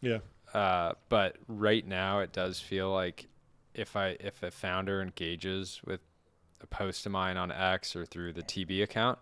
Half the time they're running like, we automate your outbound sales motion or whatever. And I'm just like, oh, there's more of these companies than there are current good sales reps in the Valley. But maybe that's bullish, who knows? Let's stay with Nicole. She says 48 hours in SF, absolutely electric this week. Felt like one massive college campus with your besties everywhere. A few takeaways. YC Demo Day was impressive. Tons of Bitcoin hit 100K. I am an idiot. Menlo Park is very far from San Francisco. Zero negative sentiment on the market. Tech Bros Pod came up at dinner. Let's go. Congrats. You guys made it. Thank you. Cheers. Dying to know in what context. Cheers to all the technology brothers, though, because this is a movement. Nicole, let us know what they said. We love feedback here. At least one GP at every firm. Nicole did say, she did comment and say we need to add subtitles to X, but X has native subtitles that are better than what we would add. In. So if you don't have subtitles turned on, go turn them on. At least one GP at every firm you have ever heard of is leaving to raise their own fund. Not true. Brian Singerman is not raising his own fund. Still not convinced that big endowments invest in emerging managers. Blue Bottle is terrible. I've had Blue Bottle like a few times. I'm not a big coffee snob, so I don't know. Do you like Blue Yeah, Bottle? I feel like I've talked about this on the show before. The Gen Z and millennial generations are so entitled when it comes to coffee. Yeah. Like our parents were like, if it's brown and hot, Yep. like it's good, sounds good, it's good for me. But Yeah. coffee prices have inflated along with everything else so much that when you're paying $7 for a cup of coffee, you want it to really hit. Yeah. But yeah, Blue Giga Bottle, slop. You don't want Giga slop. Yeah, so Blue Bottle is owned by Nestle. Oh yeah, they sold. Which is the #1 Gigaslop food company in the world. And so, yeah, don't expect to get a good cup of coffee at Blue Bottle. That being said, it's better than Starbucks. And Blue Bottle bought my buddy's company, and he levered that up into creating multiple successful restaurants when they sold to Nestle. So thank you to Blue Bottle for buying my absolute boys company. If you're thinking about taking a meeting at Blue Bottle, why not take it at the San Francisco Philharmonic instead? Yep. Just as good. Yep. And you get to enjoy some Yeah, lovely next time music. you go to Blue Bottle, wear a suit, and you might get better coffee and better service. I think so. I actually would guarantee it. Let's go to Yoni Richtman. He says, we're at the start of a new private equity x venture capital super cycle. Whether it's PE funds buying venture-backed companies, venture funds launching PE strategies, or startups using PE-like approaches to buy their customers, something big is going on. He highlights 4 separate but related things: category maturity, limits on organic growth, asset class maturity, and entrepreneurial culture. And so you told him that he needed to coin this, but I already had. It's Coogan's Gigacycle. Yeah. So dude, sorry, Yoni. Everyone's going to refer to this as Coogan's Gigacycle from now on. Didn't even read the post. This is the first time I read the post. This is, of course, the guy who coined the coinage. Yes. Is front running anybody who's not yet coined something that should be. This should coined. be my whole thing. Every time someone posts something good like this, Coogan's I just need to be Gigacycle. like, I call this Coogan's blank blank blank. Yeah. So the funny thing is I guess a few things. So right now we're looking at, wow, there's this massive convergence between private equity and venture capital. Yeah. But venture capital is private equity. It is. It's legally the same thing. It's legally the same thing. So PE is converging with PE, which I love because of two, private equity is fantastic. Culturally very different. Yeah, culturally different. But yeah, we're at this interesting time. In the last 6 months, we've seen venture-funded pool service roll up. We've seen venture-funded auto body shop roll-ups. Yep. We've seen venture-funded accounting CPA roll-ups. I want to do a car wash. We've seen so Yoni and Slow's big bet was Metropolis. Okay, what's that? Which was a SaaS company for parking garages, and they sort of realized that they realized that there was sort of like a terminal sort of value for their business, and they were like, why don't we just become an operator? Yep. So they bought one of the largest parking garage operating companies, and that was a way for them to really capture all the value of the software they were building. So I love it. I mean, I love financial instruments. I love private equity. Financialization I love LPs. generally. I love IRR. And so everybody likes to say, oh, we're late stage capitalism. And it's like, my point has always been, no, we're just getting started. I love it. I love it. Yeah, I want to do something in car washes because I think, especially as the cars start driving themselves, they're still going to need to be washed and cleaned. And if you can just have a network buy all of the different car washes. Here's the thing, though. Yeah, tell me. Car washes are so bad for your car. Really? If you're actually driving cars that are, maintain their, if you're driving a Model 3 and it's going to lose half its value in but that a year. is a self-driving car, right? Yeah. And I'm sure I'm just saying, I haven't used a. What do you do? I have a detailer. Okay, He's. That can be rolled up as well. We'll put that in Yeah, there. but it's more of like a barber. Like it's like, yes, you could roll up barber shops, but it just becomes supercuts. Sure. Like it's an art. My detailer, my car's been serviced, and they'll clean your car, and it comes back and he's like, dude, what did you do? You just undid, he's like, you undid a year's worth of work on your paint. Wow. And so now I had to service one of my cars today, and he gave me this little hotel door hanger thing to put in there that says "Do not wash." Wow. Because he's like, I'm the only one that should That touch touches this. this. Wow. This is a multi year great. process. So, I love it. anyways, Let's go to William. He says, tech debt deflation is here. O1 Pro just solved an incredibly complicated, painful rewrite of a file that no other model has ever gotten close to. I've been using this as an eval for different frontier models, and this marks a huge shift for me. We've entered the why fix your code today when better model will do it tomorrow regime. Interesting. I didn't realize that O1 Pro was so leaps and bounds ahead of Claude in terms of programming. I wonder if this guy's just shilling or something. Because so I think it's funny I thought to like Cursor and some of the other models were just as good.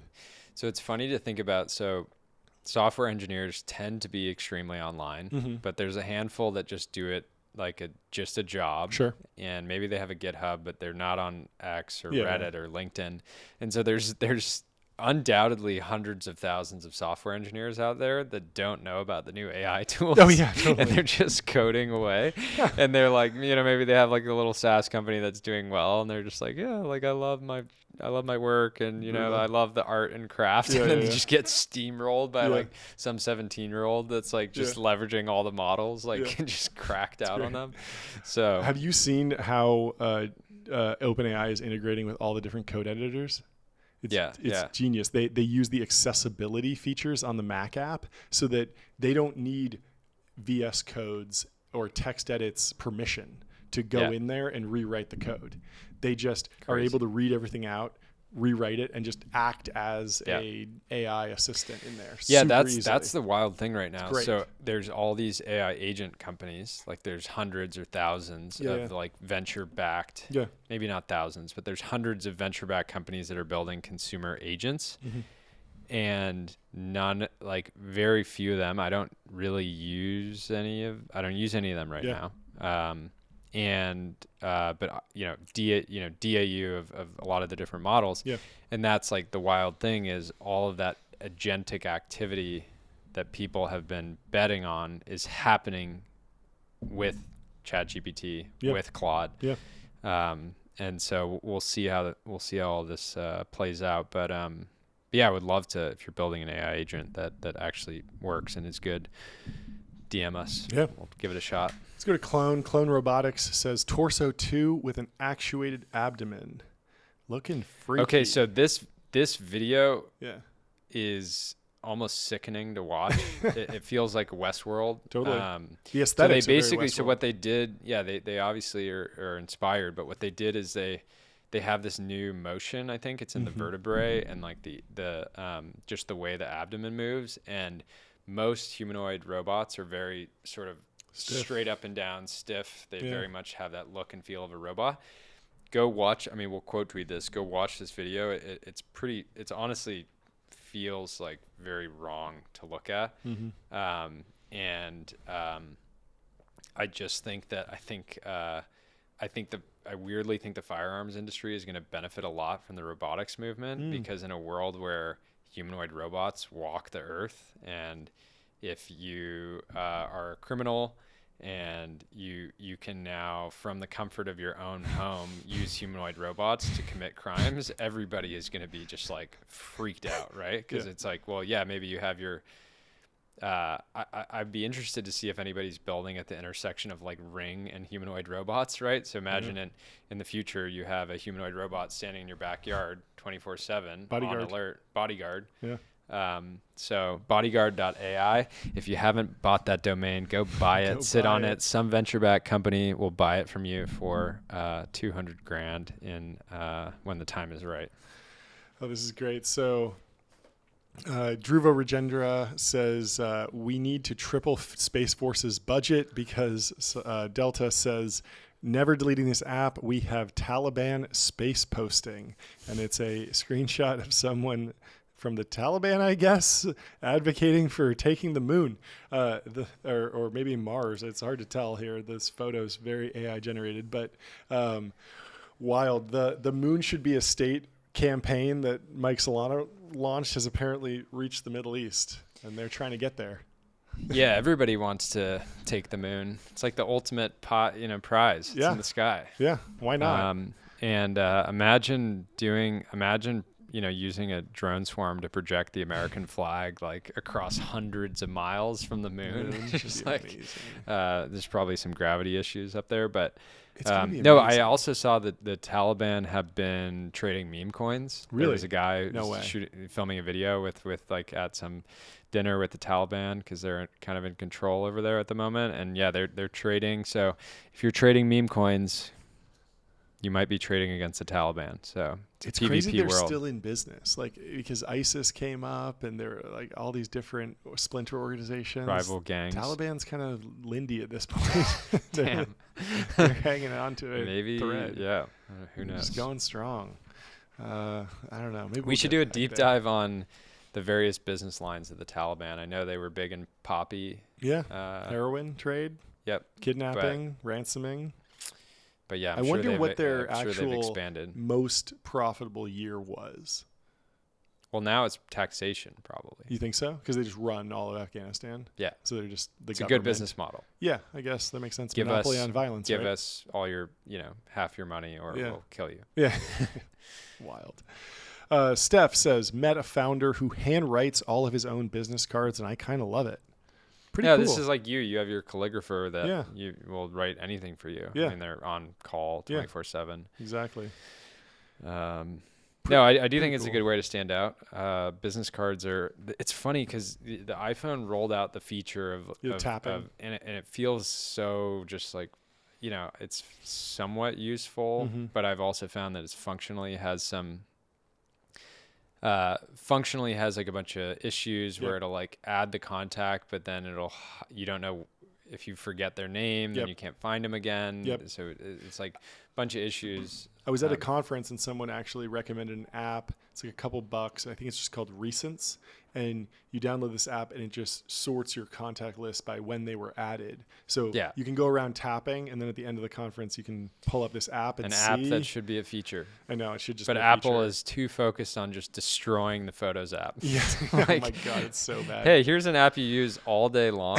We're going to completely redesign it and just botch it. It's really bad. Like I had something earlier where I was trying to send something to Senra. Yeah.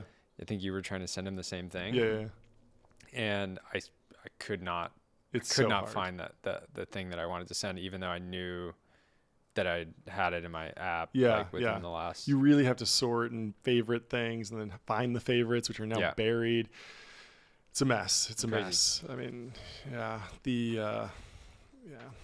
it's all getting worse. Let's go to Mike Solana. This is a follow-up to the CEO shooting, really dark story. Mike says, highly intelligent and accomplished, attractive, nothing but opportunity, goes missing over the summer. Friends begin looking for him, reaching out to him over social. Either this isn't the guy, or he's about the age, and he was into psychedelics, schizophrenia.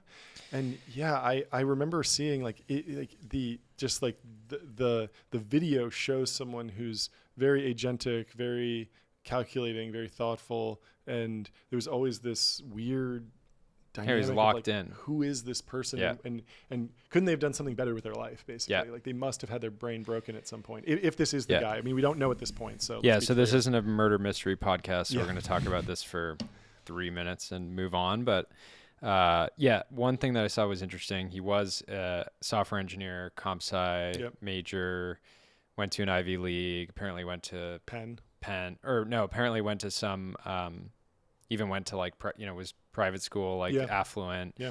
There's pictures of him traveling all over the world. There's pictures of his friends tweeting at him, trying to get him to respond. He had been over the summer, allegedly at some point, was just gone dark. And one thing that was interesting is he, besides the people that he was following, which I'm sure a lot of the people on this show follow, I guess Lindy Man maybe, Wait But Why, all these sort of... he was a reply guy to Chris Williamson. Yeah, but he apparently would defend marijuana and psilocybin and various psychedelics very intensely. And we've talked a lot about how there's huge downsides to those substances, and there's too much in Silicon Valley. Like at least when I was in college, Tim Ferriss would be promoting like various psychedelics on his show to the super wide audience, and these are really intense drugs, and certain men are just prone to schizophrenia, and marijuana, cannabis can induce that. Yep. I believe that I don't know if psilocybin can, but Certainly ayahuasca. Peruvian, ayahuasca or whatever definitely can. And so anyways, very, very dark. And yeah, I'm not sure it's worth speculating, but it's sort of, it definitely came out of left field that he was a online, probably center right, software engineer doing this. Very and really doesn't make sense, but I think that's all we really need to say. Well, I'm sure we'll learn more in the near future. Let's take a palate cleanser with a great post by Sean Frank. He says, most twisted thing about me, I really love ads. I like making them. I like watching them. I like the industry. I like that they pay for content for all of us. Ads are good, and I love ads. Let's we go. Hear it, Sean. This is fantastic. I had this sort of intrusive thought to lunge for the size gong. Oh, yeah. Because Ridge basically, Ridge is a wallet company fundamentally, but they're the backbone of the creator economy. Fantastic, if you're a guy online and you make content that guys watch, Ridge is there for you. Ridge will be there for you. It's like UBI for people that make gaming content. It's fantastic.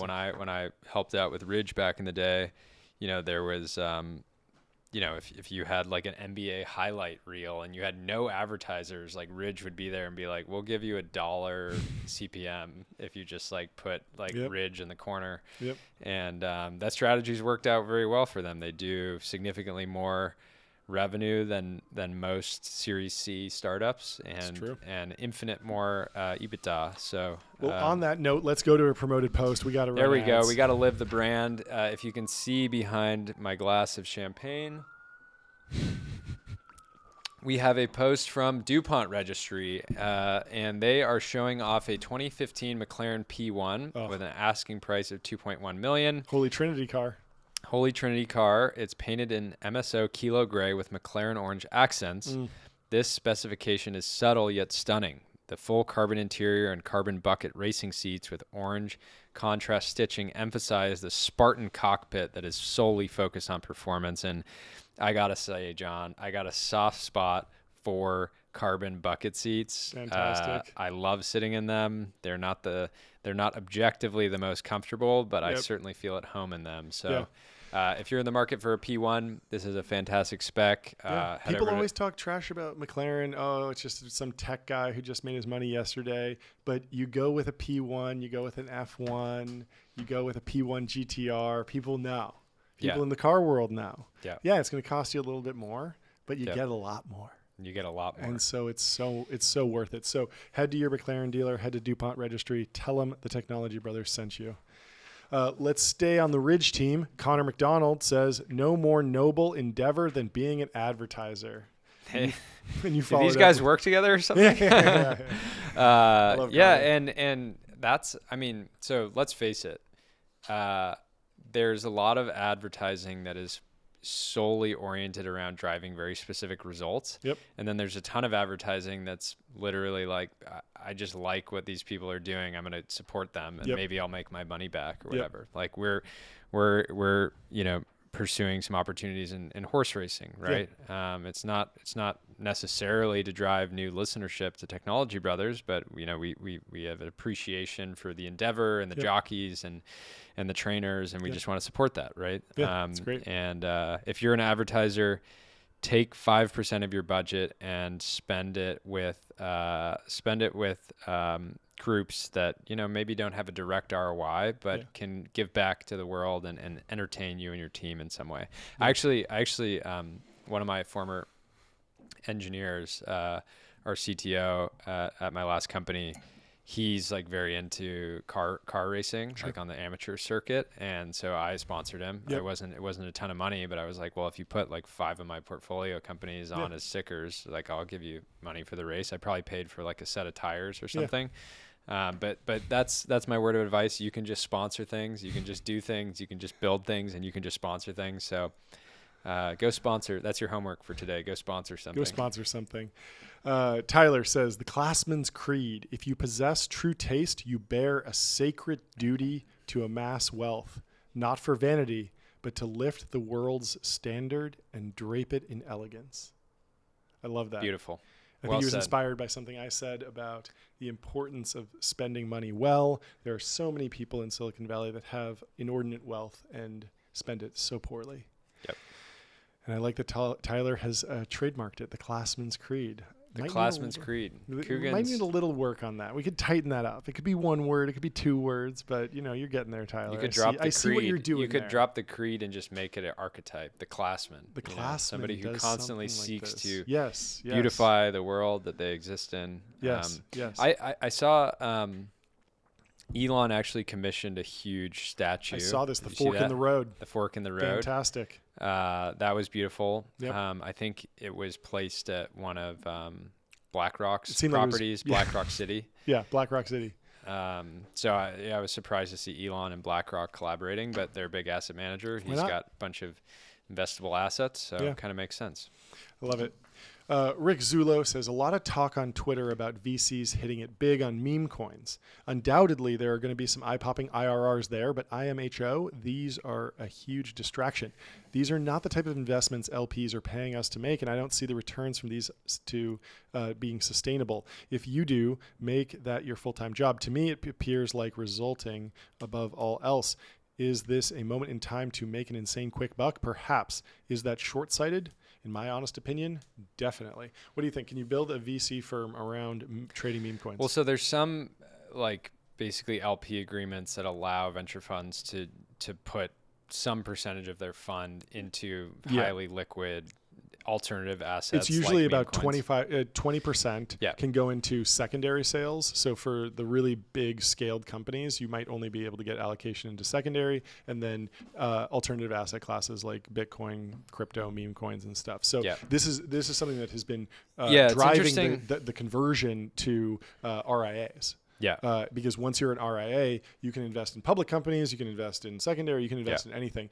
But it comes with incredible compliance requirements. And so it's been very complex. Yeah, but at Hereticon, I was talking with a buddy of mine, and he was saying everybody for the last couple years has obviously been kind of dunking on crypto VCs and not taking them super seriously. But historically, the average crypto fund has outperformed the average venture fund, or the average crypto fund has outperformed like the top 20% venture fund. So the returns, because the asset class is so liquid and the timelines are so shortened, the returns are phenomenal. And I do think it's kind of a sign of the times that non-crypto VCs are saying, well, I'm going to take the 20% of my fund and just start YOLOing it. But yeah, I know some very respectable GPs that have done this, and I know I know a multi-billion-dollar AUM digital asset fund who has 3x their 2021 fund just on Ethereum alone. And so I do think it'll be sort of the irony of the traditional venture capital firms that were sort of dunking on the crypto VC funds. Crypto VC funds generate all these crazy returns, and then the traditional venture funds come in and like basically bag hold for all the crypto VCs, and then the crypto VCs will buy at the bottom again. I mean, I have a friend who was a partner at a VC firm, came in kind of at the bottom of the market and was like, Solana, baby. Solana. Didn't make any VC investments. Very well. Bought the right coin. PA is on fire. Yeah. Let's go to Bryce Roberts. He says, another show I'd love to see us make, Founders for Sci-Fi. So he's talking about David Senra's show. Read and dissect sci-fi novels and tie them to the present or near future world of what we're seeing in tech. I think that's really, really cool. A lot of the sci-fi novels, it's hard to dig through them. It's hard to have a guide for what's good to read. A podcast that puts it in a consistent voice and historical context. Totally. Like when this was written, the iPhone didn't exist. So when you hear them talking about the magical info tablet, you should be amazed. Yeah. Right? That is the iPad. Yeah, that is the iPad. Yeah. Exactly. No, so here's the thing. Really People cool. don't understand this about podcasting, and we're obviously influenced by David Senra. He's sort of the godfather. He's of the godfather of podcasting, business really. podcasting. Yeah. But he's also, in many ways, a godfather of this podcast. Like, he encouraged us to take it as seriously as we take it now. Yep. And so he talks about this a lot, but people don't realize, like, if you just want to make $5 million a year, having the Founders Podcast for sci-fi is potentially a very efficient way to do that. You can have no team. Yep. Just you, a microphone, a computer, and you can make $5 million a year, basically MBA money. Yep. From recording a show in the comfort of your own home and just nerding out about sci-fi. You have to fucking love sci-fi. You got to love sci-fi. You got to be willing to grind. You have to be willing to do what Senra did, which is like grind in relative obscurity for years. Yep. Until now, he has, one of the top business podcasts in the world, but he had to go through like 3 or 4 years of being completely unknown. But set a cadence. Don't just be like, I'll do it when I read a book. No, It needs to be weekly, you're at least. not going to, if you come into it being like, I'm going to do this as a side hustle, it's like, great things have come from side hustles, but side hustles don't become great things. Yes, that's great. That's a great way to put it. Let's go to Baldo, our reigning reply guy of the month. He says, to be honest, I don't care about winning back-to-back months, but I'll run over anyone who thinks they're in the race. Let's go, Baldo. Dude, and this type of mentality, so winner mentality, grinder mentality. Fantastic. So Baldo, less than 2 weeks ago, relatively unknown Cornell student, starts aggressively replying to our posts. Yep. And last time I checked, he was followed by Mark Andreessen, Turner Novak, Yoni at Slow. Yep.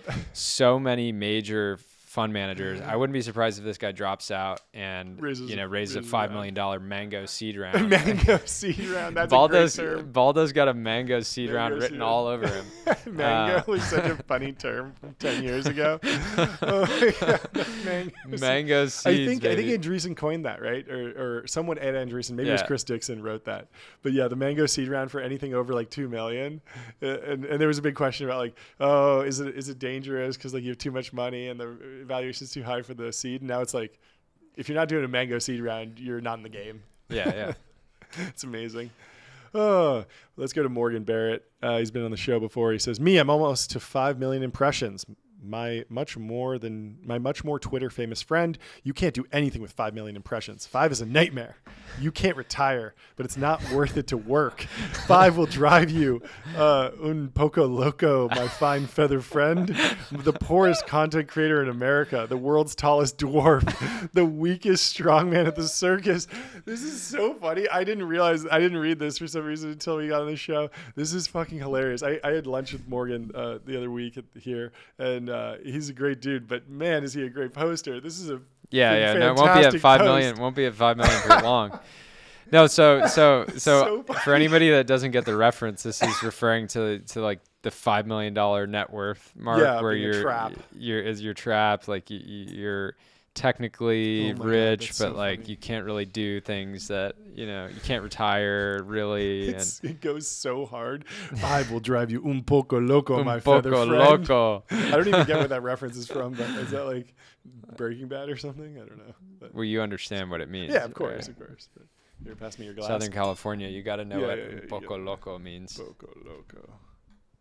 Oh wow, we finished the Dom Perignon. We're gonna need to start. At what point do we move up to 2 bottles? Well, the thing is that wine comes in different sizes. We're drinking the standard, which is 750 milliliters. Then there's the Magnum, which is 1.5 liters. But it goes up 3 liters, 4.5, 6, 9, 12, 15, 18, and they have really cool names. It's as big as the flagpole. Yeah. The Nebuchadnezzar, the Jeroboam, the Methuselah. And so what we'll do is we'll have the pourer. You need a device because it's so heavy, and it tilts over and it pours your glass. But what I was thinking is that reasonably we probably can't put down 18 liters of champagne in one episode. So live show, when We'll share it as with we the- start doubling bigger and bigger. We do a live show, and there's a Jeroboam that is shared amongst the guests of the live show. That's great. I think that will work. That's great.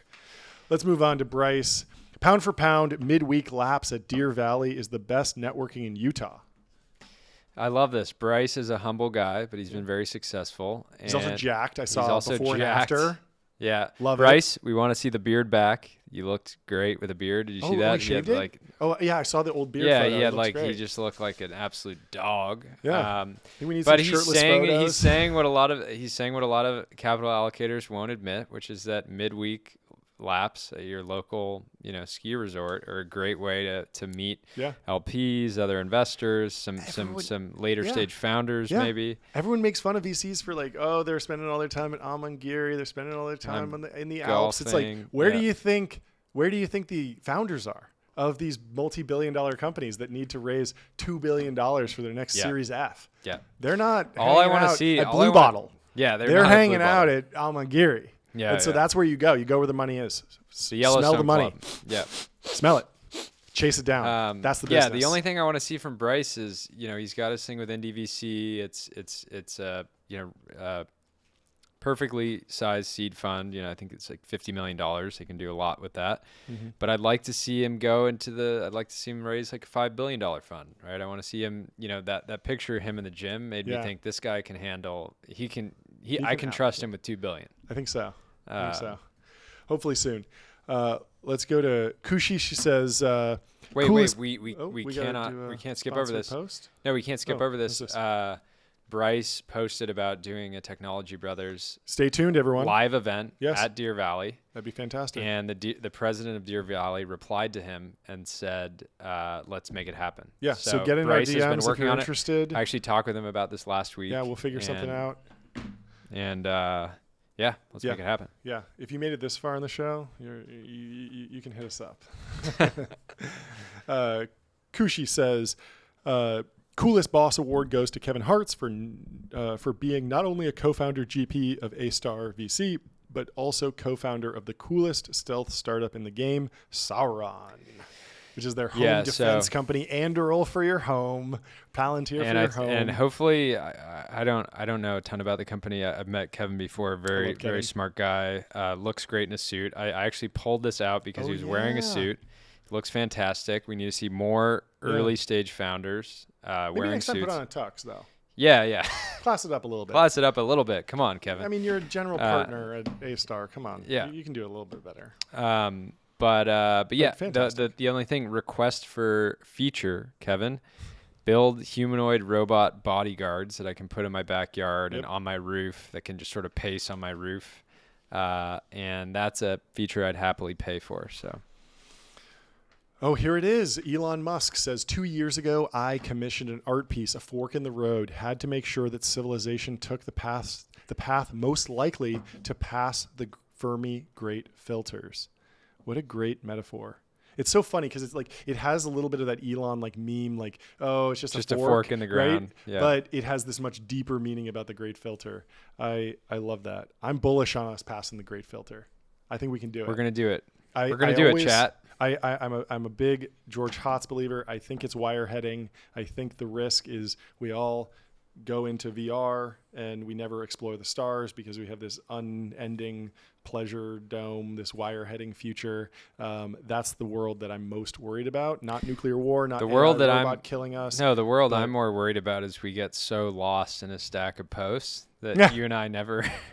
If somebody just kept bringing Dom out, we'd probably just stop podcasting. Yeah, I mean, it is crazy the scale of what it takes to pass the Great Filter, in the sense that like getting to Mars and actually building a society on Mars is, such a stretch even for Elon's lifetime. Like it is a life's work and a half and times 10. Well, that's why he has crazy. 20 children. Yeah. Even just like the transfer window, like you can go to the moon whenever you want. You can't go to Mars whenever you want. The transfer window only happens every 18 months or something, or every few years. And then when you think about the next planet, it's like 30 years, 50 years, hundreds of years. And it's just like a completely different game, like self-sustaining ecosystems. That's why like Bezos how do has you his live through this crazy stuff, the clock. Crazy clock. It's great though. Like we need people thinking about this, especially if they're wealthy and powerful, inspiring the next generation. I love it. I'm really happy he made this. Let's go to Flo. Flo says, I don't know if people realize how literally I meant it when I say that AI agents are going to turn building a business into playing a game of Factorio. And he posts a screenshot of his AI agent workflow. Yeah, so he's been building this company for a while. It's very cool. Think of it as like AI agents meets like Zapier, so you can set up all these different, like more complicated automations. And I just pulled this because I thought that that graphic that he showed of like being able to look at a lot of if you're running a company, you'll look at your head count and you'll see like roughly. Or just like a map of your team and understand like, all right, where are we really allocating resources and time and energy? And he's looking at this sort of diagram of agents that are all sort of humming in the background. And he's, in theory, he's building Factorio for your business, where you basically just get to create and manage this army of agents. So yeah, I got to put it to work because we have a bunch of things that could be workflowed out with AI agents, but totally. I haven't really sat down and actually used it. I think it's called Lindy AI, right? Lindy, great name. Do you have a promoted post? Very Lindy name. Promoted post. You know what time it is? It is holiday season, and Tiffany & Co. is at your service. They say, featuring a diamond of over 12 carats, our holiday window display at the Landmark invite passerby to view the world's most iconic engagement ring, the Tiffany setting, up close. And I just got to say, what an iconic engagement ring. If you are eager to propose, it's hard to recommend anything else besides this. I mean, this is absolutely fantastic piece. You're going to make your wife or partner very happy with this one. So go indulge, go check it out, walk by the window, maybe buy it. And when you are talking to your AD at Tiffany, tell them the Technology Brothers sent you. Not AD, your rep. Yeah. Let's go to Simp for Satoshi. Getting a little meta with this one, saying that all great men simp for other great men. Jobs for Walt Disney, Caesar for Alexander, Elon for Asimov. Those who think simping for a great man is unbecoming aren't ever going to make it. It's okay to simp for a titan. It's part of becoming one. Interesting. I mean, I like that. At I am Ginger Trash, yep. aka Simp for Satoshi, has been on an absolute posting roll lately. Banger after banger. Like he's really building momentum in the timeline. Yep. But yeah, this is. I mean, I think it was really. I honestly thought it was worth sharing. A lot of people. I think you don't want to make someone else your entire personality. Like I've always felt like wearing, if you're into sports, wearing a jersey. Is sort of strange to put someone else's name on your back, but it's okay to sort of like spiritually embody to some degree. It's almost like a mentor more than simping. What does that really mean? Simping is has a derogatory negative term, but he's kind of reclaiming connotation. it because it's in his handle. Yeah. And I like that. He's taking it back and using it as a metaphor to just study under the tutelage of a great person. And I mean, that's what the Founders Podcast is all about. Like you can take a tour of the great men of history and figure out who can inspire you and who releases the most alpha for whatever you're building. Yeah. Mark Andreessen just posted the American flag and a picture of the U.S. stock market versus the rest of the world without America. Mogged in a chart. It really is staggering to see. If you invested in America, you did very well. If you invested anywhere else, you were screwed. Yep. Wild. Let that be a lesson for you. And I mean, this is interesting because like it's pro-America, but it's also a total vindication of Mark's strategy, right? It's like he has sized up his fund and gone turbo long America, right? And it's just like leveraging Coogan's law along the way. Of course. Of coining. Of course. Software is eating the world. It's time to build. American dynamism. One of the OGs of Coogan's law. Fantastic coiner. There should be a poly market for betting on the next thing that A16Z Coins? coins. You know, like in the next category. They're so due. They're so They're due. so due. Mark, we're waiting. Coin we're something. refreshing, and we will do our signature segment on New coinage breaks. new coinage alert. It's on the timeline. Breaking. This could shake up. Shape rotators out. Word cells cells. out. We got the new drop from P. Marka. Scoop. Live. Scoop. Let's do it.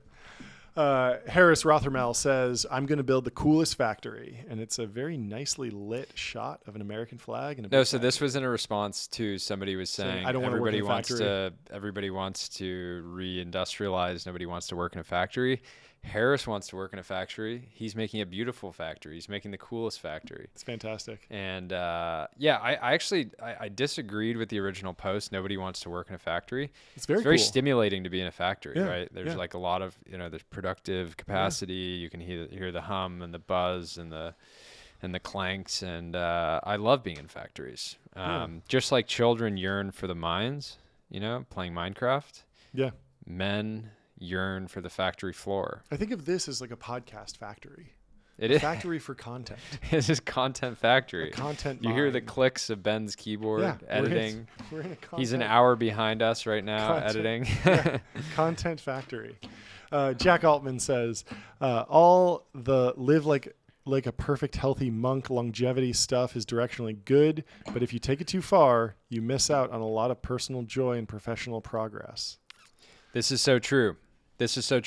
So I went through this phase, luckily in college, where I got so obsessed with my health Sure. that I realized like 80 to 90% of my like creative, productive energy was just oriented around my health. I did the exact same And thing. yeah, I was 7% body fat. Yep. And I was an absolute dog. Sick.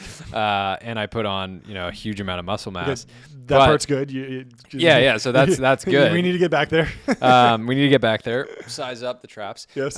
But I do think I think it's actually a natural cycle that you have to go through where everybody should put way too much energy to in learn what actually what drives works. alpha. And now I spend maybe 5% of my energy Totally. on it, but I You get get good 80% habits. of the benefit. Yep.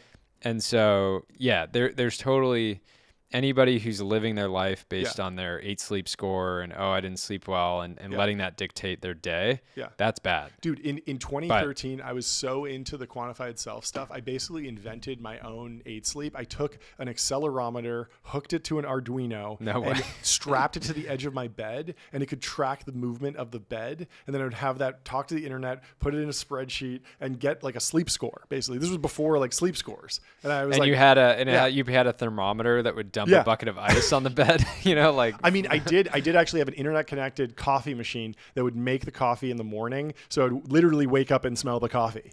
Wow. So you have a timer that's just like, okay, this is the optimal time to wake up, to start brewing the coffee, and then you smell the coffee and then you wake up. It was ridiculous. Too But much. there's too definitely much. a You gotta point of just enjoy diminishing life. returns. So.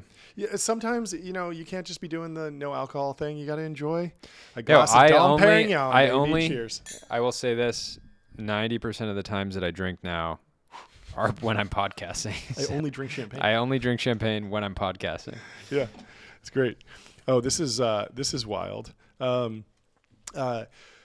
Andy says, trust the process, and it's a screenshot of Squirtle saying 0 to 1 is insane because it appears to be one of the most legitimately dangerous texts with the potential to gigafy your brain, but it is exclusively read by literal turbo normies who unironically want to build shit and basically get one-shotted by it. Wow. The And then- ayahuasca and then for the mind. Yeah, it's the ayahuasca meme. And then the meme is 0 to 1. The person's reading it and they're like, oh my God, competition is for losers, but they're missing the real message that's going over their head, which is everyone in finance is dumb as rocks. I should build in fintech. Fascinating. Big post. It's There's a a lot big to post. digest. There's a lot to that. We'd But almost need 3 hours to But fully I mean, I've digest that. always said this is interesting about Founders Fund because big stories around Palantir, SpaceX, and Anduril. Two of just objectively the coolest companies to point a camera at and just show what they're building. Yeah. It's just cool stuff. And that's where the funds made a ton of returns. But then there's also this story about fintech, PayPal, Stripe, Ramp, Bitcoin. The fund has also been deeply involved in fintech, which is the least sexy industry you could possibly build in. And so the fund just kind of goes back and forth and doesn't get boxed into this one thing. It's not a fintech fund, not a deep tech fund. They just kind of do both every once in a while. No, It's interesting. but yeah, it's funny because 0 to 1 can be a tool where if you read it literally and then take the exact opposite approach, you get something like Genes, right? Where a friend of the podcast, Theo, it's like, don't create a new restaurant in Manhattan. It's the most perfectly competitive market. All the profits will be competed away. You know, even if you have something hot for a second, there's a new hot thing the next month and you know, people will flood to that. And it's still worth doing things that are deeply competitive, right? It's still worth, you know, content is deeply competitive. We shouldn't have started a podcast if we were just reading 0 to 1 literally, right? And so I think it's a extremely important text that should never let any one text rule your life, right? Have you ever seen Peter's AMA on Reddit after he published 0 to 1? He did an AMA and somebody asked him what great AMA. But somebody asked him what's the Straussian reading of 0 to 1, and he said, "Don't become an entrepreneur." Interesting. Just like it's actually too hard. Be born into, because he was looking at the sales copies, and he sold like millions and millions of these copies. It's like there cannot be millions of generational entrepreneurs, just mathematically impossible. Yeah. And so, like, for the average viewer, for the average reader, you should read that and just be like, yeah, that ain't me. Yeah. Like, I'm not built different like that. I'm not going to be able to pull it off. And so I should not do a startup necessarily. And a lot of the good takeaway from 0 to 1 is understanding how important monopoly power is for raising money. And if you love a business and you're destined to build some business, actually understand, does this have monopoly power? And if it doesn't, don't raise money. No, but here's the thing. Here's the way to read 0 to 1. 10 years ago, if you're reading 0 to 1 and you really internalize it all, you would have gone and tried to find somebody who was already building a monopoly, and you maybe would have joined NVIDIA. And even if you joined as like a lowbie software engineer, you would have become a multi-millionaire. Yep. And so that's the argument of why it's actually probably good that millions of copies were sold, because even if you're not Jensen Huang, you can still leverage that thought, that collection of thoughts into dramatic success. Yeah. Massive gap between understanding that a business has monopoly power and creating a new business that has monopoly power. Huge difference. Like, the investors can't create the business, but they can invest in them. Like, and it's interesting. So with this podcast, you get meta, right? You and I are not going to go start the next monopoly chip manufacturing or design company, right? But we do have a monopoly on John and Jordy just hanging out. Exactly. And so that's why we're doing this podcast. Exactly. There's one of one. There's only one podcast in the world that's you and me talking, and it's Technology Brothers. Exactly. So, and we're the first podcast with an actual brand, maybe. Allegedly. Some big podcasters have said that. So let's go to Chad Hurley, founder of a massively monopolistic organization, YouTube. You have benefited a lot from. I have. He says, pickleball is a propaganda program to fulfill meaningless lives. So aggressive. Pickleball is the new like work-life balance bait. You can just say the most aggressive thing about pickleball. Boom, 1K likes, no problem. You should just post it right now. If you're listening, post something, incendiary about pickleball, guaranteed banger. Everyone hates pickleball right now. Pickleball really had like a rise and fall. It went through the whole hero's journey. Maybe it's coming back. I'll post something right now. If you play pickleball, unfollow me. Unfollow me. That's great. Okay. Yeah. If you're listening, go repost Jordy's latest post. Let's go to Nikita Beer. He says, the greatest contributor to global economic output is that hangovers get worse as you age, disincentivizing you from having fun when your value to the economy is highest. I like that. That's a good take. That's a good insight. It's probably true. Yeah. I always think about this. I went to college in Boston, and one of the benefits of Boston as a college town, obviously there's the network effects of you have Harvard, MIT, all these great colleges around there. So you're just bumping into other smart people all the time, but it's also really fucking cold. So when it's cold during the winter, it's final season and you don't want to go outside. So you just go to the library and then you just hang out. Yep. Whereas, maybe if you're at a nice school, sunny, you just party all the time. And the hangover thing is kind of like a riff on that. But what's your take? I don't really get how I find that if you drink really nice Dom Perignon, you don't really get that hungover. So maybe it's a skill issue here. Maybe it's a skill issue. Let's go to Gary Tan. Gary says, the problem with systematizing a career or the search for excellence is that the masterpieces have never been done before, so there is no map to get there. And he posts a very long screenshot of a book saying, why is it so hard to achieve ambitious objectives? To get a handle on the problem, think about all the things that are possible. As an example, consider all possible images. Everything you've ever seen falls into this class. It's hard to find a Mona Lisa or a Starry Night. This is interesting. I like this post because it's true, but it also kind of flies in the face of like YC's like request for startups. Like it feels like YC in some ways is a path, and that when they do a request for startups, they're creating more of a path, and then demo day is a path. And so I think Gary Tan like implicitly feels that and needs to push back on that. And I've always said that you know, the request for startups is important because it's important that we get a bunch of young founders working in those industries, but that the next great power law company that comes out of YC might not actually be responding to one of those requests for startups. It might just be a weird thing like sleep on an air mattress, right? That was not going to be on any request for startups ever. And yet it broke out. So this was pulled from a book that I actually recommend. I recommended that we do a deep dive on. It says why greatness cannot be planned. And the whole, just because, so the counterpoint to what you just said is, if greatness cannot be planned, YC should put out like a big list of things like, here's problems that we think are interesting, come work on these. Mm-hmm. And the book basically says that people will come and work on those problems, and then they'll realize like, oh, this other thing's more interesting to me. I'm going to go work on that. Exactly. And then some just monstrous company will come out of that, or some fantastic company. Totally. And so the big thesis of the book is so many of the greatest achievements and things, companies, products, whatever have been created were not perfectly planned. Like Steve Jobs didn't plan to build the iPhone, right? That's a great example. Yet it was transformative and one of the greatest, probably the greatest consumer product of all time. Yeah. And I would, to bring it back to the show and add some relevancy, like we sort of wanted to do a podcast together for a long time, but everything, you know, it was some element of randomness in terms of how it came together and the format and these different, and the timing and all that stuff. If we had, when we first met, had just been fixated on, oh, we need to make a podcast together, maybe it wouldn't have turned into anything that meaningful. Yep. Yeah. I mean, you go back, Airbnb was a different company, I'm pretty sure.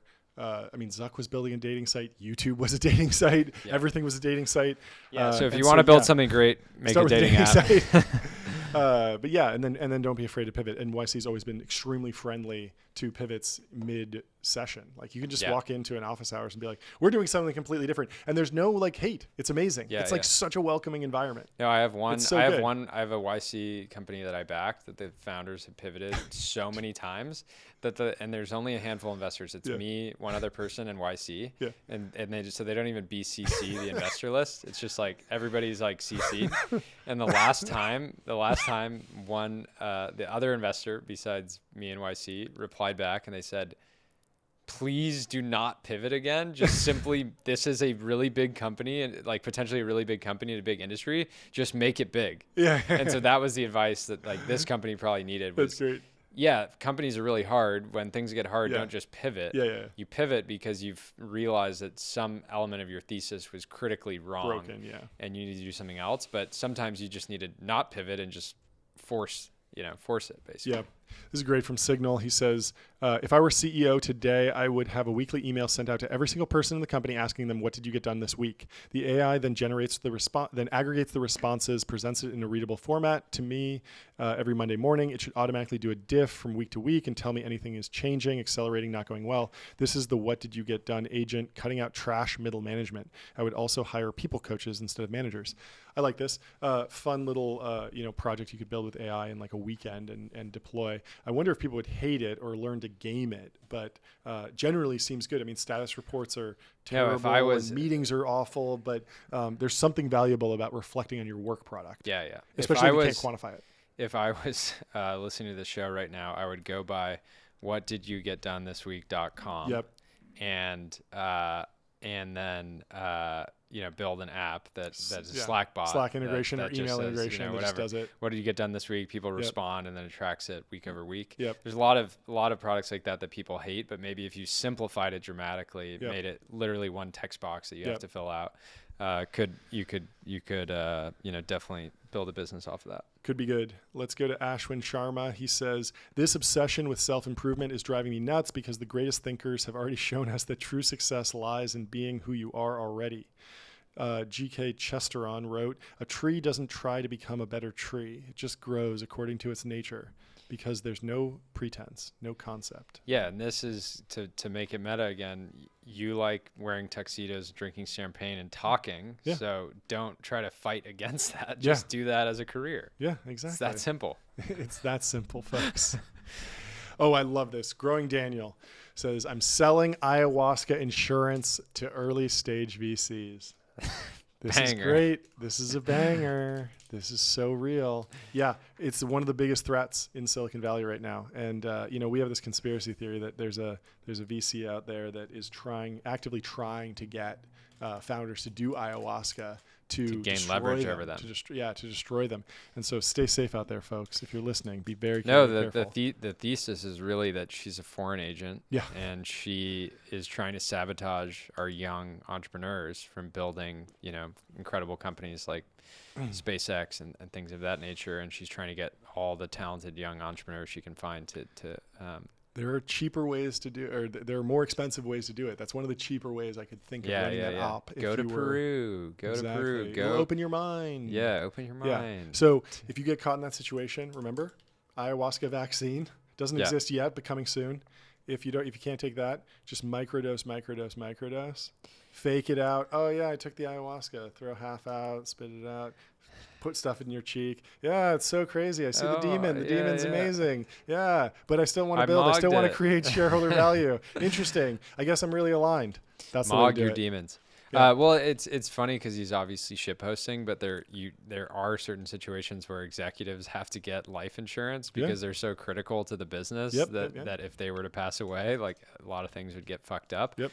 And so I think, ayahuasca insurance for seed funds. Jackson Dahl, friend of the podcast, he's been on before. He says, USB-C is one of the best technology outcomes. Very grateful for it and the people and events and regulations that got us here.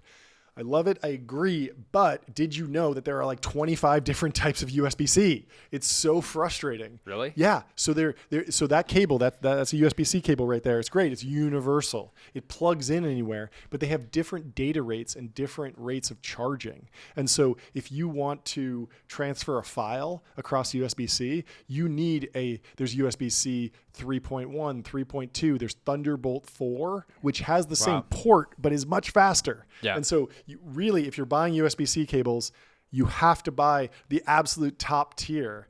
That's alpha. So that you never get stuck with, I got a slow cable or it's not charging my laptop fast enough. Well, yeah. And since Apple bricked all of our phones with 18.1 and destroyed the battery life, we'll have to upgrade. Yeah. But if you're not in a position to upgrade, go get your Thunderbolt 4. Yeah. So gift guide, get people, don't just put your whole family and your whole friends all on USB-C devices and cables. Get them the fastest Thunderbolt 4 cables. I own cordbag.com. I really want to make like the tech bros cord bag because every bro just needs like a cord bag that comes stocked with everything when you're traveling. And so you just need all of the fastest cables guaranteed to work anywhere, whether you're on a plane. That's like what Amon basically has that at the front desk, right? Yeah. They'll send up a cord bag for you. Exactly. Right? So you're basically democratizing the cord bag. Exactly. The cord bag. It's a big thing. Anu says, why is no one talking about the Dig reboot? And Anu ats us and says, Tech Bro Pod, history returns. And I love that. Thank you for sending this in. We appreciate you for tagging us. This is fascinating. Do you know the story of Dig? It was Reddit like Kevin Roose, right? No, yeah, Kevin Rose. Kevin Rose? Yeah. Kevin Roose is at the New York Times. Kevin Rose is the founder of Dig, made money in Silicon Valley very early, went to Google Ventures, became a venture capitalist, has been very successful. He's buddy with Tim Ferriss. I bought ads with Dig probably really? like 7-8 years ago. and it was crazy cheap. It was good? And I think it was because a lot of the traffic was bot traffic. Sure. But yeah, it was like, for 10 grand, we'll get you in front of 2 million, people type thing. Interesting. Well, I'm excited to see what No, happens. but I wonder the if reason we're not talking, the reason we're not talking about it is like when Enron comes back, everybody's like, wow, Enron's back and they're rebooting the brand. When Dig says they're coming back online, people are like, I don't really miss Dig. It wasn't that. It sort of died, sort of also whimper, not a explosion. This needs to be founder led. If it's Kevin Rose, I would listen to him talk to Tim Ferriss about this. I would see a viral clip. I would see him posting about, hey, I bought Dig back and I'm turning it around. That's cool. Yeah. Or if it's like a Vivek Ramaswamy buying BuzzFeed, like that's its own interesting storyline. Yeah. I need to know who's buying this, but and I want to hear their story. Here's a conspiracy theory. Okay, hit Kevin, put on the tinfoil hat. Tinfoil hat's on. Kevin Rose, Yeah. big watch enthusiast. Oh, really? Didn't know that. He started. He was also co-founder of Hodinkee, I believe. Wait, really? Yeah. No way. Yeah. So That's he started amazing. Hodinkee, big watch Yeah. media company, marketplace. Okay. And so there's a possibility, since we don't know what Dig is yet, there's a possibility that Kevin saw us talking about watches in the tech world, and he says, maybe there's a way I can run back Dig, leaning into the themes of Technology Brothers, creating a forum for. So yeah, you should. I'm going to text him after the show and get the real story. So until we know, we will definitely break the news. Yes, even if it's Dig 2 days actually late on what Dig actually is. The funniest thing is that there's a video here, and this might explain it, but I didn't watch it. And so, like, we might have all our answers right here. Like, what if this video opens? It's just like Kevin explaining. What if He's it's like, I'm doing watches. What if it's like a very right-leaning Reddit that could actually that could probably rip right now? It's just another True Social. God damn it. Okay, Rune says Cholet is doing some all-time coping right now. This is in reference to Francois Cholet, who is at Google and has since left and has been a little bit more nuanced in his AGI takes. He runs the ARC Prize, which is an eval for AI models, where you have to do these little puzzles. They're very easy for kids or humans, but LLMs really struggle with them because they're novel and they can't be memorized. And over the course of 2024, I believe the ARC Prize, completion rate went from, I believe, 33% to about 50-something percent, and a human can do like 100% of these. Yeah. And so it's always been an interesting benchmark. He says that if an AI model can defeat ARC Prize, they will get, I think, $1 million for whoever builds the model and does it. So funny how little money that is in the context of AI yeah, right it now. should be way more. You win. You built the world's best model. You win $1 million, and they're like, one "Sir, month's salary at we an literally AI raised foundation model company." That's like what our PMs make every month." Yeah. But there's a lot of independent hackers out there on Kaggle doing, tests and stuff. But every time a new foundation model comes out, people throw it at ARC because it's literally just like wire it up, right? Yeah. And there's an online version and there's an offline version where you have to upload your model. And then there's another version where you get access to the internet, essentially. Yeah. But you can kind of cheat that. So there's a question about, can you do it? And how big is the box that you're running? All these different things. But basically, I tried to dig into like what Rune was getting at specifically because I believe this was in response to. Well, hasn't he just bailed out to Threads? I don't know. I think he's still on X. Francois Cholet. I thought he kind of. No. I see him on X all the time. I think the thing is that he bailed on Google and he went and started a new company. And so he started a new company, but this week OpenAI launched ChatGPT 4.0.01 Pro, and it's like the best model at reasoning, and it should be. And I mean, let's just be clear, like it's incredibly impactful. Like it's a great product. People are going to use it a ton. But I think Francois Cholet is like, well, it doesn't do my little trick. It doesn't. It can't do this one thing. Dance. And I had this joke. It was like, what if the AGI future is like. AGI can like completely dominate humans, but it keeps us in cages because in case it ever runs into an ARC Prize. Because it's this little puzzle that only humans can do, but AGI can do everything else. It can like build weapons and completely subjugate us and like, throw us in prison, but it keeps us in cages because what if it runs into this weird puzzle where you have to match the colors up? Sorry, I was confusing him with the guy. Oh, you're thinking Gary Marcus. No, the guy. Who's the guy at Facebook? Yeah, Gary Marcus. Oh wait, no. Oh, you're thinking of Jan. Yeah, Jan LeCun. Yeah, he's Jan always LeCun's the guy who bailed and then the comes back. The Giga Coper. Yeah. So I don't know. I'm a fan of Chalet. I like him a lot, and I like that he teamed up with the Zapier guys, Wade Foster, to do that prize. It's a very interesting model. It's a very interesting problem, and you can go check it out at arcprize.com. I believe that's the URL. Just Google it, and you can do them for yourself. Just make sure you don't do them on mobile, because the first time I did it on mobile, it wasn't rendering properly. So it was like it's like this grid. You have to match these two grids, and the grid wasn't rendering right. So it was like off, and I was like, this is the hardest puzzle I've ever seen. And then I did it in like a browser, and I was like, okay, this makes way more sense, because it's like a 4x4 grid and a 4x4 grid. Anyway, moving on. Hey, let's do a promoted John, post. I got to stop you there. We got a promoted post from Tag Heuer. Formula One. They have a Formula One chronograph meets Oracle Red Bull Racing is along for the ride with Red Bull Racing for the last race of 2024.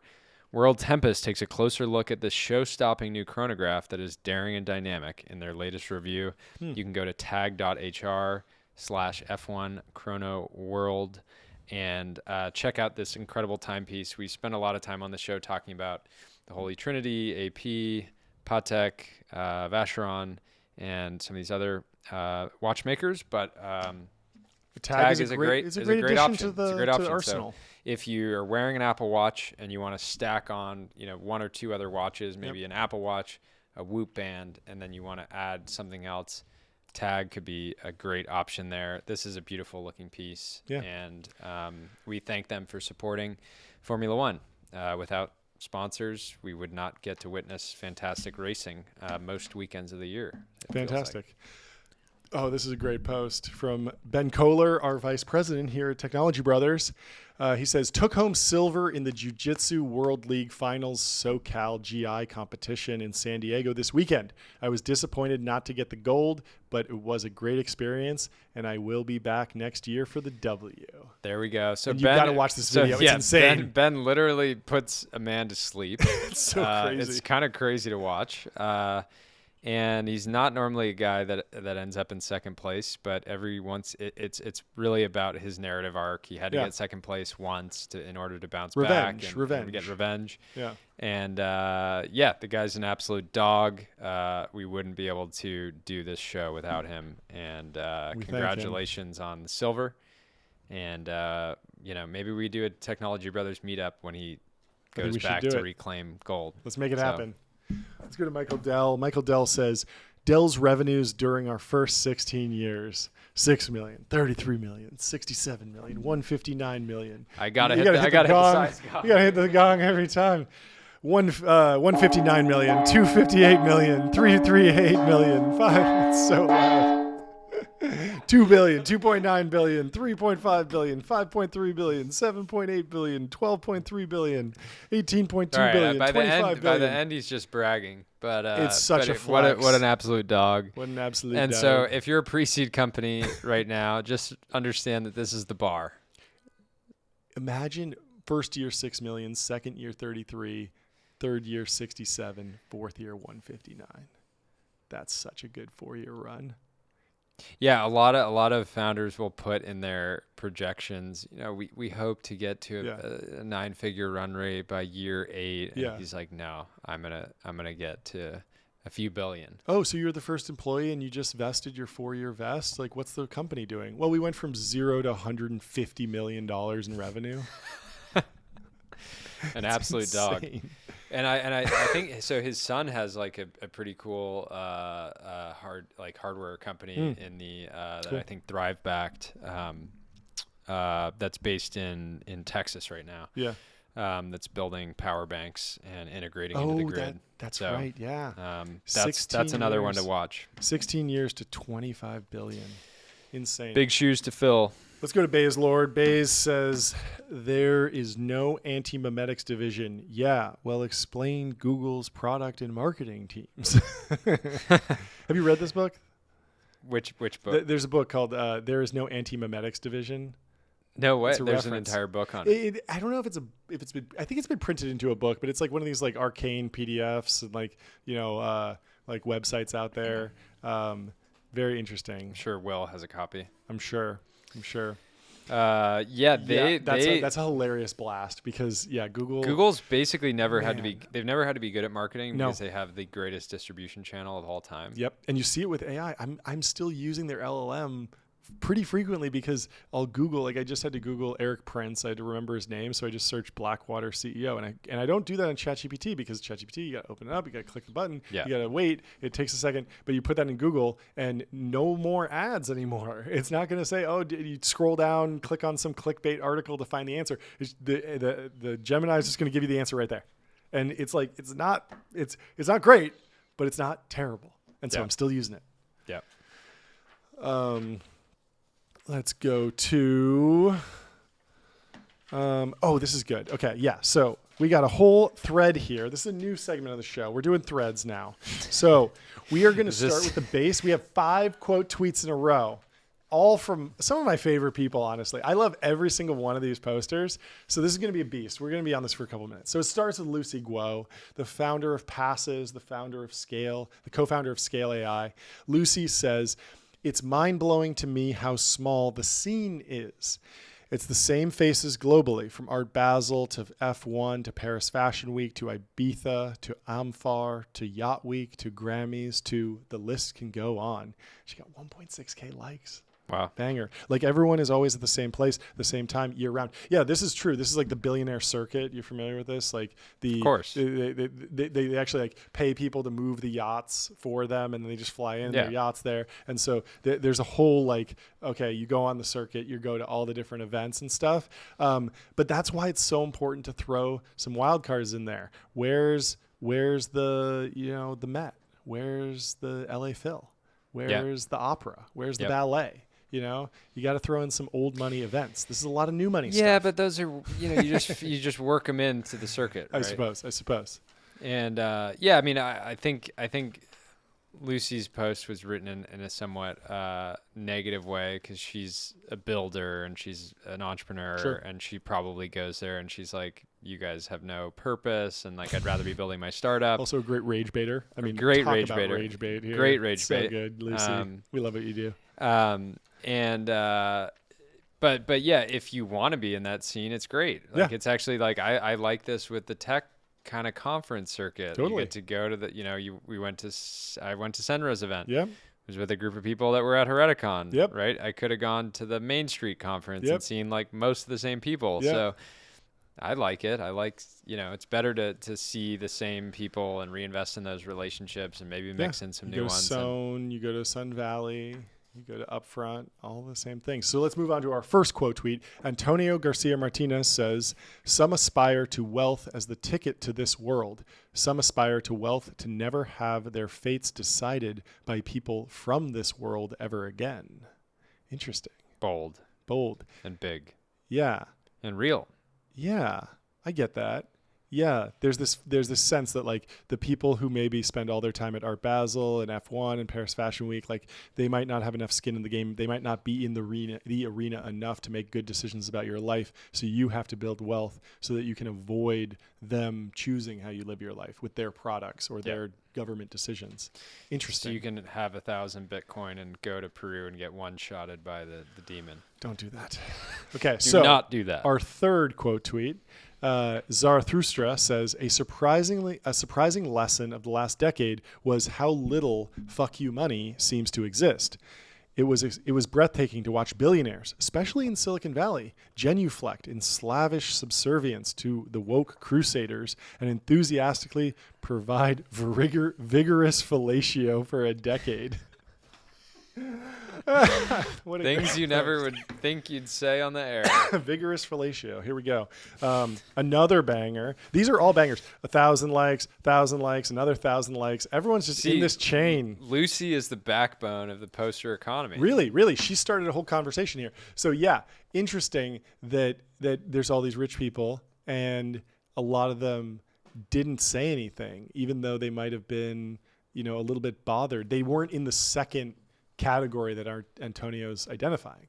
They were in the first category. They wanted to just enjoy the world. They made their money and they were just going to go off to Art Basel and F1 and enjoy the fruits of their labors, but not really think too deeply about the shape of the world and the constructs. And so, that seems shocking to Zarathustra. But then we have a fourth quote tweet from none other than Mark Andreessen. He says, "Fuck you money is mainly a myth. First, if you're in business, you pick up more responsibilities along with more money. You're responsible for more people. Your actions have more consequences for others. Second, political power is much, much greater than financial power every day of the week." Very interesting. And you can see that, Mark has obviously been going through a little bit of a political evolution, but the decision to actually come out and support Trump was a big one, because it's not just, the what are they? Andrew says 10,000 employees, 100,000. It's bigger than DocuSign, right? But it's a very large organization, and he has a lot of people that could look at that and say, maybe I don't want to work here anymore. And he still needs to hire the best people across the board. And then also all of the portfolio companies and everyone that works for the portfolio companies. Like, this has been a big thing with Peter, is for a lot of times it would be like some random company would raise money. It would be like Peter Thiel's Founders Fund invested, or Peter Thiel Venture Capital Fund invested. And so all of a sudden your SEO as a new startup is just immediately like, hello, I'm associated with this person who is like overtly political. And so that has consequences, that has weight. But we have to end with a fifth quote tweet from Sagar and Jetty, who says, "An absolute dog." And he's posting, he's chiming in and said, "I've been saying this for a long time." He posts a screenshot of one of his older tweets. Says, the inverse FU money scale. The higher you climb on the billionaire ladder, the more institutional entanglements you have. People can be worth billions, but muzzled because they run money or sit on boards, have to worry about shareholders, etc. It's really true. There aren't that many people with no bosses. This is why Founders Fund doesn't take board seats. Yeah. Generally doesn't. Yeah. But everyone has institutional entanglements, even at the top. Everybody's got a boss. Exactly. Because everyone wants to keep playing the game. No one, there's no number. No one has a number. No one's like, oh yeah, once I get to this number, I will just retire and not care about anything. And that's why there's no fuck you money, because the number is not the goal. The goal is the game. You want to keep playing the game, keep growing it. And the growth is the number. Money is not happiness. It's the second derivative of money that is happiness. Yeah. It's not the absolute amount of money you have. It's the rate of acceleration. Yep. No one likes getting a 10% raise every year. People want to see that they're making 10%, then 20%, then 30%, then 40%, that they're scaling. Accelerate. So that's our first thread on the show. Let us know what you think. Let us know if it was too LinkedIn coded. Promote a post. I love the opportunity to jump in here, John. We have, from our friends at DuPont Registry, a 2015 Ferrari LaFerrari finished in Rosso Corsa, showing just 152 miles. Limited. Wow. Yeah, I don't know what That's the owner amazing. of this was doing. Kept it in the plastic. They certainly weren't driving it. Limited to just 499 examples produced worldwide, this extremely rare low-mile car has never been publicly offered for sale, making it an extraordinary opportunity for collectors and enthusiasts alike. Currently undergoing Clashish and certification, this vehicle's authenticity and originality will be further solidified. So Ferrari has their Clashish program that basically does a deep analysis on the car. You have to send it to Ferrari. Yeah. They'll do a deep analysis on the car, figure out, they're doing things like making sure the motor has all the original parts and, making sure the paint hasn't been changed and all these different things. And it's just a certification that typically will increase the value of the vehicle unless they're not going to give a certification to something that's been, heavily modified or whatever. So anyways, fantastic example. And if you buy this, if you're in our audience and you buy this, drive the hell out of it. I'd like to see you put 10,000 miles a year on it, really get your money's worth from this car. Money's worth. And then you can park it in a museum someday, It's fantastic. Do the gumball. Do the gumball. Yeah, take it across country. I really think LaFerraris are like one of the best hard assets that you can buy right now, because it is that and the Daytona SP3 are just so clearly going to be the iconic cars of this, era. Yeah. And I can't wait to own one myself. Holy Trinity car, right? I believe. P1. LaFerrari. 918. Yeah. Fantastic. Beautiful. Not making any more of them. Certainly are not. Let's finish with Smoke Away. Says '01 is year-old tech. Let that sink in. Interesting take. I mean, the foundation model, yeah, it's still running GPT-4, but obviously there's a lot of training that happens on top and a lot of UI stuff. I don't fully buy that, but it's interesting. What's interesting is that like he's posting this in response to the announce of like '01 Pro and like the new models that can reason and whatnot. But we remember how crazy it was when those were like leaked and announced. It was originally it had some crazy code name that the information leaked, and everyone was like, "Oh, this is gonna be insane!" Like this is AGI. Because it was basically like self-play training. So they would do kind of like what they did with AlphaGo, and train the model. They like have it debate itself, have it reason with itself, test itself, and that's kind of what's happening when you interact with these reasoning models now, where they think for a long time, is because they're prompting multiple times. So I don't know exactly how much I buy it, but it is interesting that like, yes, we're not at GPT-5. No one's scaled up the cluster yet. What happens when you get to an order of magnitude bigger? So why hasn't anybody built software now that allows you to get to make models go PvP? Like I want to put Claude and OpenAI models in a ring and just make them fight to the death, right? Over and over and over. Like I feel like you could.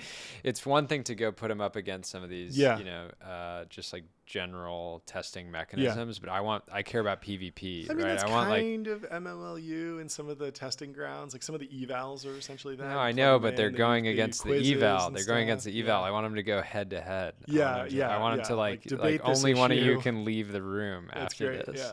You have to commit seppuku if you.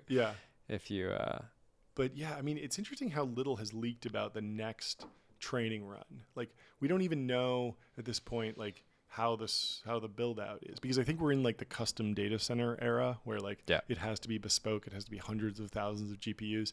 There's been some news from XAI about their, building coal powered. They're building the biggest data center for this, and they're going to do the largest training run, but that's still in the works. And we don't really have like a concrete timeline of like, okay, when is a GPT-5 level model dropping that's truly an order of magnitude more energy went into it? Because everyone's saying, scaling is everything. Scale's all you need. Energy is a constraint. And so we could be in for something really, really crazy, but no one knows if the IQ jump is going to be 50 points or 5 points. Yeah. Like everyone knows it's going to be better, and everyone knows scale is important, really. Yeah. But no one can. I haven't seen any really strong predictions for what an order of magnitude of energy gets you in terms of IQ right now. Like it's a lot of speculation. So we'll be covering it here, folks, on Live. Technology Brothers. Thanks for watching. Subscribe.